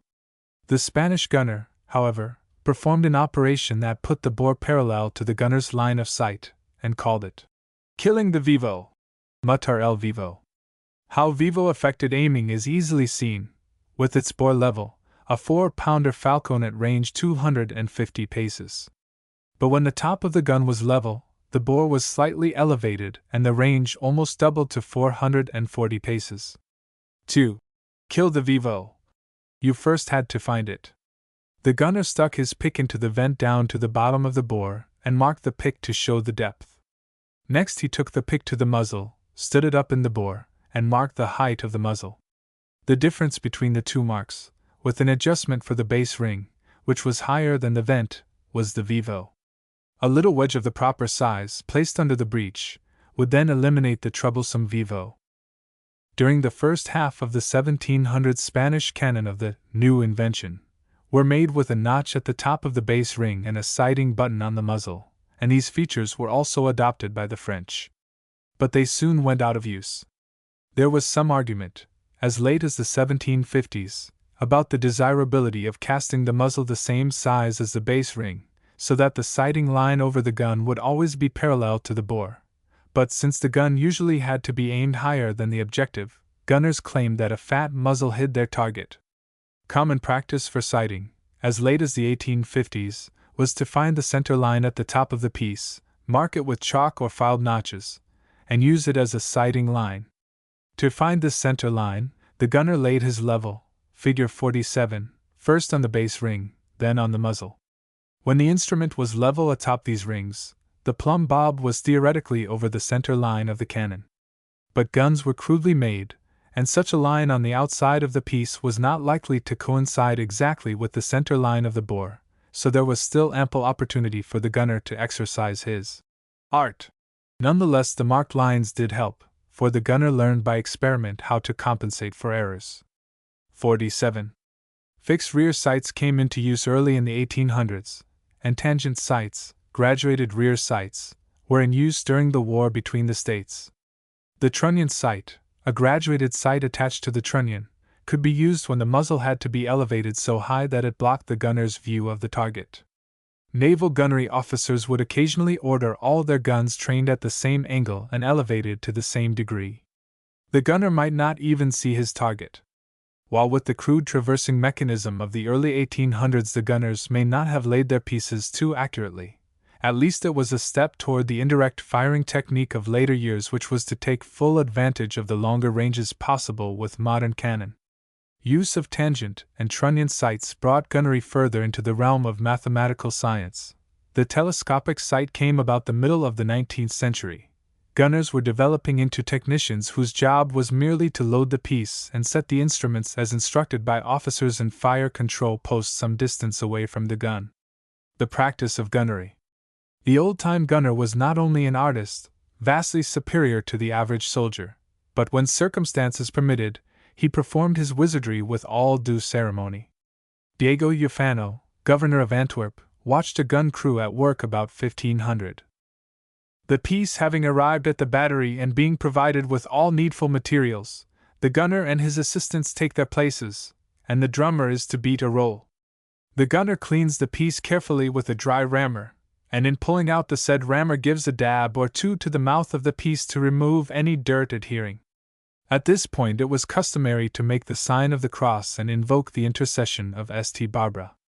Then he has his assistant hold the sack, valise, or box of powder, and filling the charger level full, gives a slight movement with the other hand to remove any surplus, and then puts it into the gun as far as it will go. Which being done, he turns the charger so that the powder fills the breech and does not trail out on the ground, for when it takes fire there it is very annoying to the gunner, and probably to the gentleman holding the sack. After this he will take the rammer, and putting it into the gun, gives 2 or 3 good punches to ram the powder well into the chamber, while his assistant holds a finger in the vent so that the powder does not leap forth. This done, he takes a second charge of powder and deposits it like the first, then puts in a wad of straw or rags which will be well packed to gather up all the loose powder. This having been well seated with strong blows of the rammer, he sponges out the piece. Then the ball, well cleaned by his assistant, since there is danger to the gunner in balls to which sand or dirt adhere, is placed in the piece without forcing it till it touches gently on the wad, the gunner being careful not to hold himself in front of the gun, for it is silly to run danger without reason. Finally he will put in one more wad, and at another roll of drums the piece is ready to fire. Maximum firing rate for field pieces in the early days was 8 rounds an hour. It increased later to 100 rounds a day for light guns and 30 for heavy pieces. Modern non-automatic guns can fire 15 rounds per minute. After about 40 rounds the gun became so hot it was unsafe to load, whereupon it was refreshed with an hour's rest. Approved aiming procedure was to make the first shot surely short, in order to have a measurement of the error. The second shot would be at greater elevation, but also cautiously short. After the third round, the gunner could hope to get hits. Beginners were cautioned against the desire to hit the target at the first shot, for, said a celebrated artillerist, you will get overs and cannot estimate how much over. As gunners gradually became professional soldiers, gun drills took on a more military aspect, as these 17th century commands show. 1. Put back your piece. 2. Order your piece to load. 3. Search your piece. 4. Sponge your piece. 5. Fill your ladle. 6. Put in your powder. 7. Empty your ladle. 8. Put up your powder. 9. Thrust home your wad. 10. Regard your shot. 11. Put home your shot gently. 12. Thrust home your wad with 3 strokes. 13. Gauge your piece.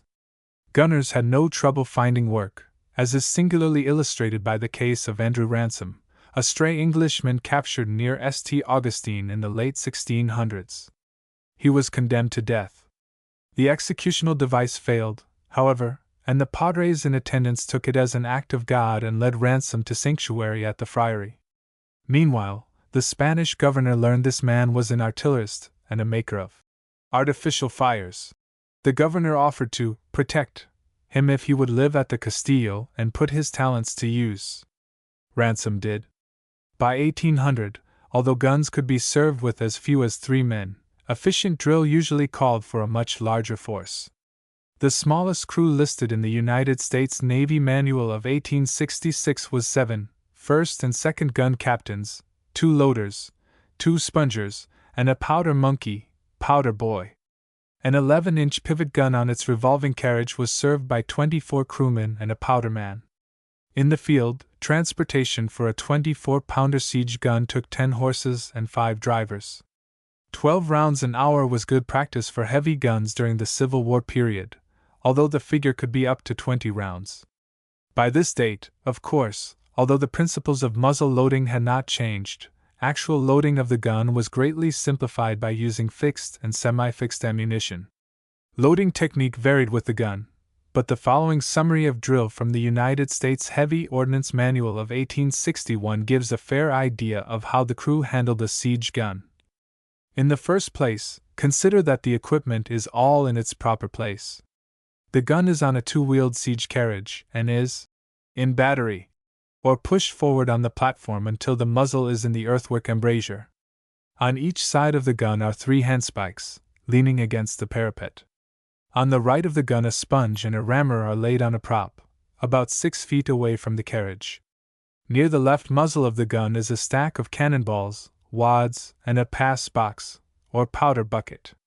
Hanging from the cascabel are 2 pouches, the tube pouch containing friction, tubes, primers for the vent, and the lanyard, and the gunner's pouch with the gunner's level, breech sight, pick, gimlet, vent punch, chalk, and fingers tall, a leather cover for the gunner's second left finger when the gun gets hot. Under the wheels are 2 chocks, the vent cover is on the vent, a tompion in the muzzle, a broom leans against the parapet beyond the stack of cannonballs. A wormer, ladle, and wrench were also part of the battery equipment. The crew consisted of a gunner and 6 cannoneers. At the command take implements, the gunner stepped to the cascabel and handed the vent cover to number 2. The tube pouch he gave to number 3.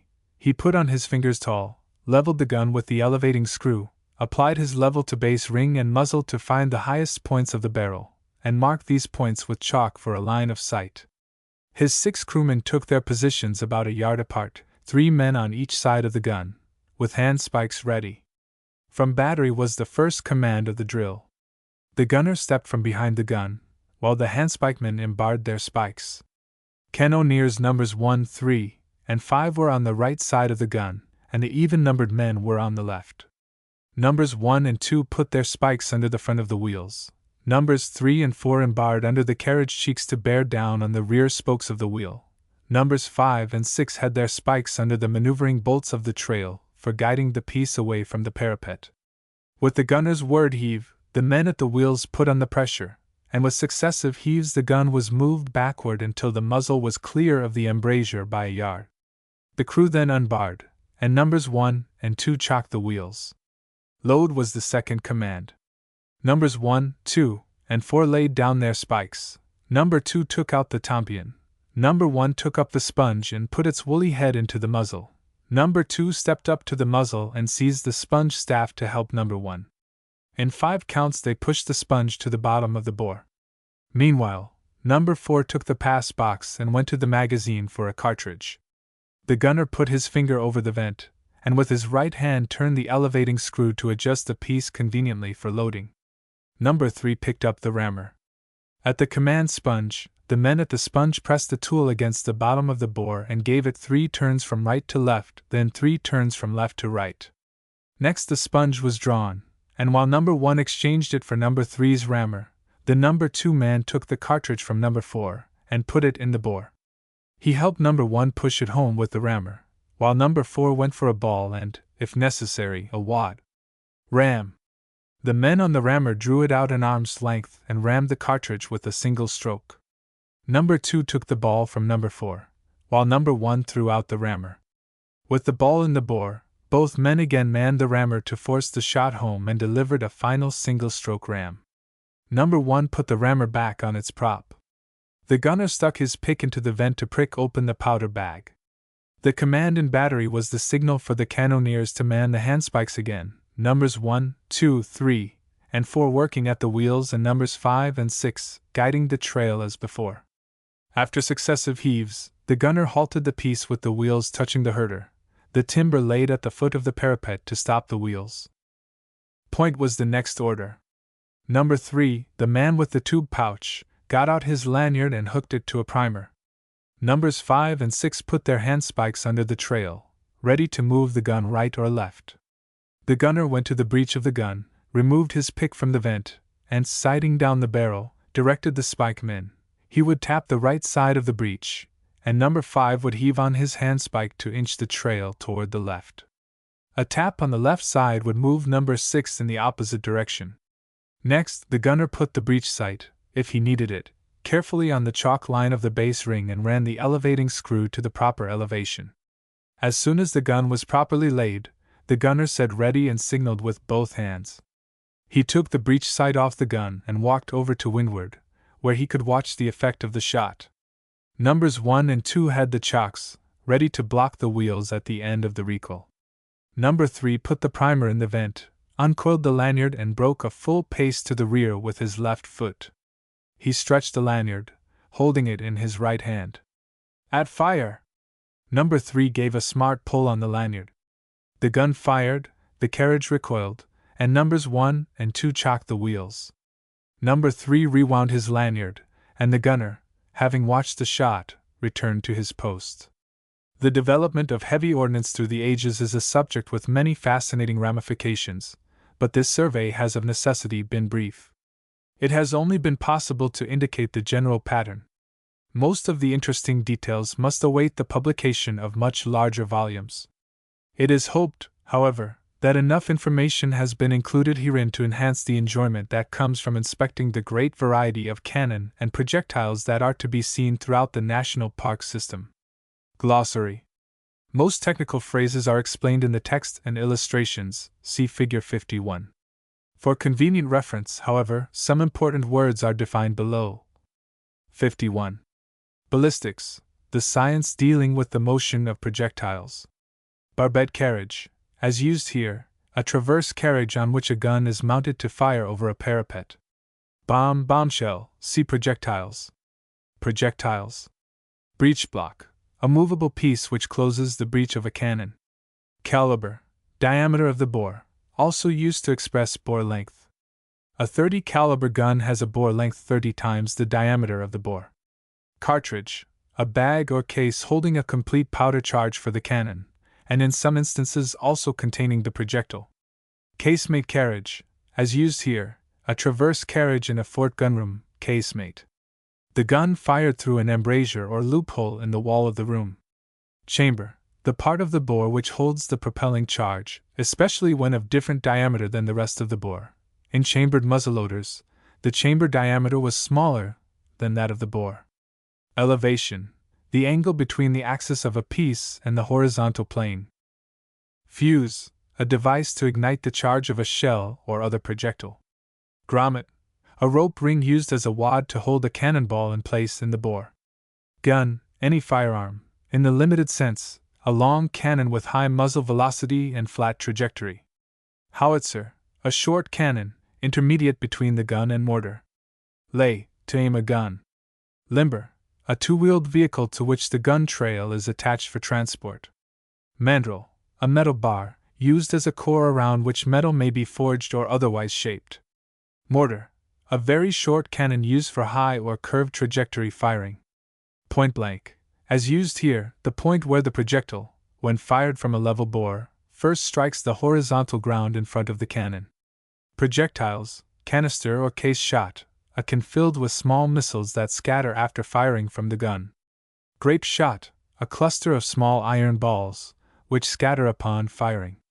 Shell, explosive missile, a hollow cast iron ball, filled with gunpowder, with a fuse to produce detonation, a long, hollow projectile, filled with explosive and fitted with a fuse. Shot, a solid projectile, non-explosive. Coin, a wedge placed under the breech of a gun to fix its elevation. Range, the horizontal distance from a gun to its target, or to the point where the projectile first strikes the ground. Effective range is the distance at which effective results may be expected, and is usually not the same as maximum range, which means the extreme limit of range. Rotating band, a band of soft metal, such as copper, which encircles the projectile near its base. By engaging the lands of the spiral rifling in the bore, the band causes rotation of the projectile. Rotating bands for muzzle-loading cannon were expansion rings, and the powder blast expanded the ring into the rifling grooves. Train to aim a gun. Trajectory, curved path taken by a projectile in its flight through the air. Transom, horizontal beam between the cheeks of a gun carriage. Traverse carriage, as used here, a stationary gun mount, consisting of a gun carriage on a wheeled platform which can be moved about a pivot for aiming the gun to right or left. Windage, as used here, the difference between the diameter of the shot and the diameter of the bore.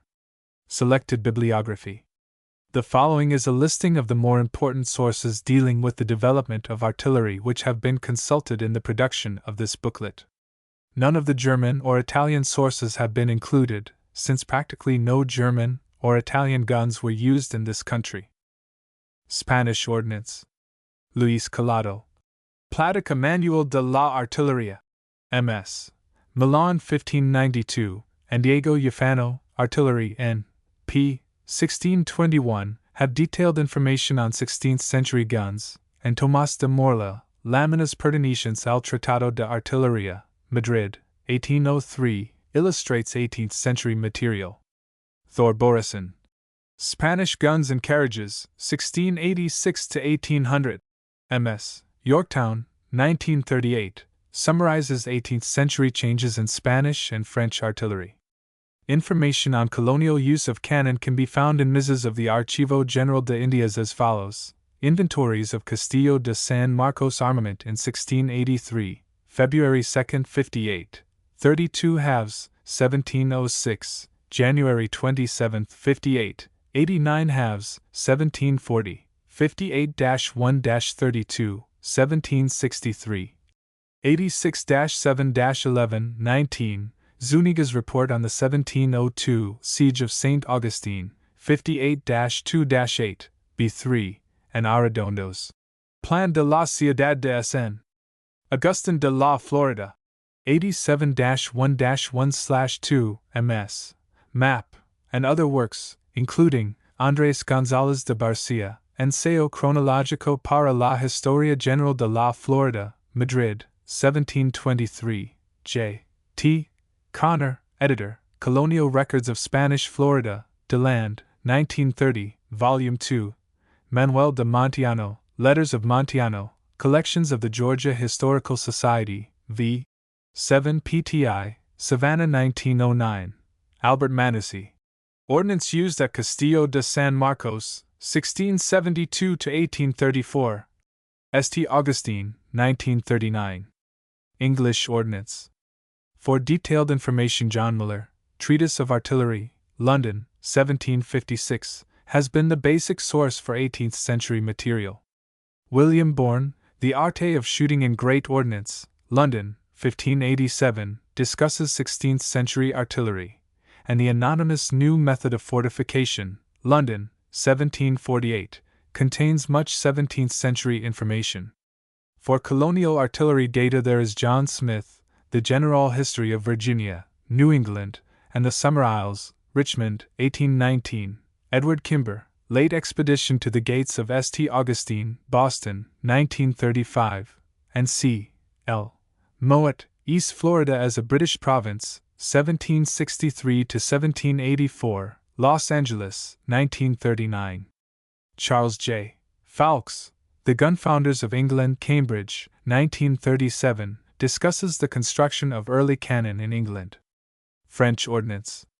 M. Souris de Saint-Remy, Memoires d'Artillerie, 3rd edition, Paris, 1745, is the standard source for French artillery material in the 17th and early 18th centuries. Colonel Favre, Études sur le passé et l'avenir de l'artillerie, Paris, 1863, is a good general history. Louis Figurier, Armes de Guerre, Paris, 1870, is also useful. United States Ordnance. Of first importance is Louis de Tissard, American Artillerist's Companion, 2 volumes, Philadelphia, 1809-13. For performance and use of artillery during the 1860s, the following sources are useful: John Gibbon, The Artillerist's Manual, New York, 1863, Q. A. Gilmore, Engineer and Artillery Operations Against the Defenses of Charleston Harbor in 1863, New York, 1865, his official report of the siege and reduction of Fort Pulaski, Georgia, New York, 1862, and the official records of Union and Confederate armies and navies. Ordnance manuals of the period include Instruction for Heavy Artillery U.S. Charleston, 1861. Ordnance Instructions for the United States Navy, Washington, 1866. J. Gorgas, The Ordnance Manual for the Use of the Officers of the Confederate States Army, Richmond, 1863. For United States Developments after 1860, L. L. Bruff, A Textbook of Ordnance and Gunnery, New York, 1903. F. T. Hines and F. W. Ward, The Service of Coast Artillery, New York, 1910. The U.S. Field Artillery School's Construction of Field Artillery Material and General Characteristics of Field Artillery Ammunition, Fort Sill, 1941. General. For the history of artillery, as well as additional biographical and technical details, there is the Field Artillery School's excellent booklet, History of the Development of Field Artillery Material, Fort Sill, 1941. Henry W. L. Heim, The Origin of Artillery, New York, 1915, is most useful, as is that standard work, the Encyclopedia Britannica, 1894 edition, Arms and Armor, Artillery, Gunmaking, Gunnery, Gunpowder, 1938 edition, Artillery, Cohorn, Engines of War, Fireworks, Griboval, Gun, Gunnery, Gunpowder, Musket, Ordnance, Rocket, Small Arms, and Tartaglia. Historical publications of the National Park Service. For sale by the Superintendent of Documents U.S. Government Printing Office, Washington 25 D.C. Interpretive Series. America's Oldest Legislative Assembly and its Jamestown State Houses, 25 cents. Artillery Through the Ages, 35 cents. The Building of Castillo de San Marcos, 20 cents. Popular Study Series. Robert E. Lee and Fort Pulaski, 15 cents. Wharf Building of a Century and More Ago, 10 cents. Winter Encampments of the Revolution, 15 cents. Source Book Series. Abraham Lincoln, From His Own Words and Contemporary Accounts, 35 cents. The History of Castillo de San Marcos and Fort Matanzas from Contemporary Narratives and Letters, 20 cents. Jamestown, in the Words of Contemporaries, 20 cents. Yorktown, Climax of the Revolution, 20 cents.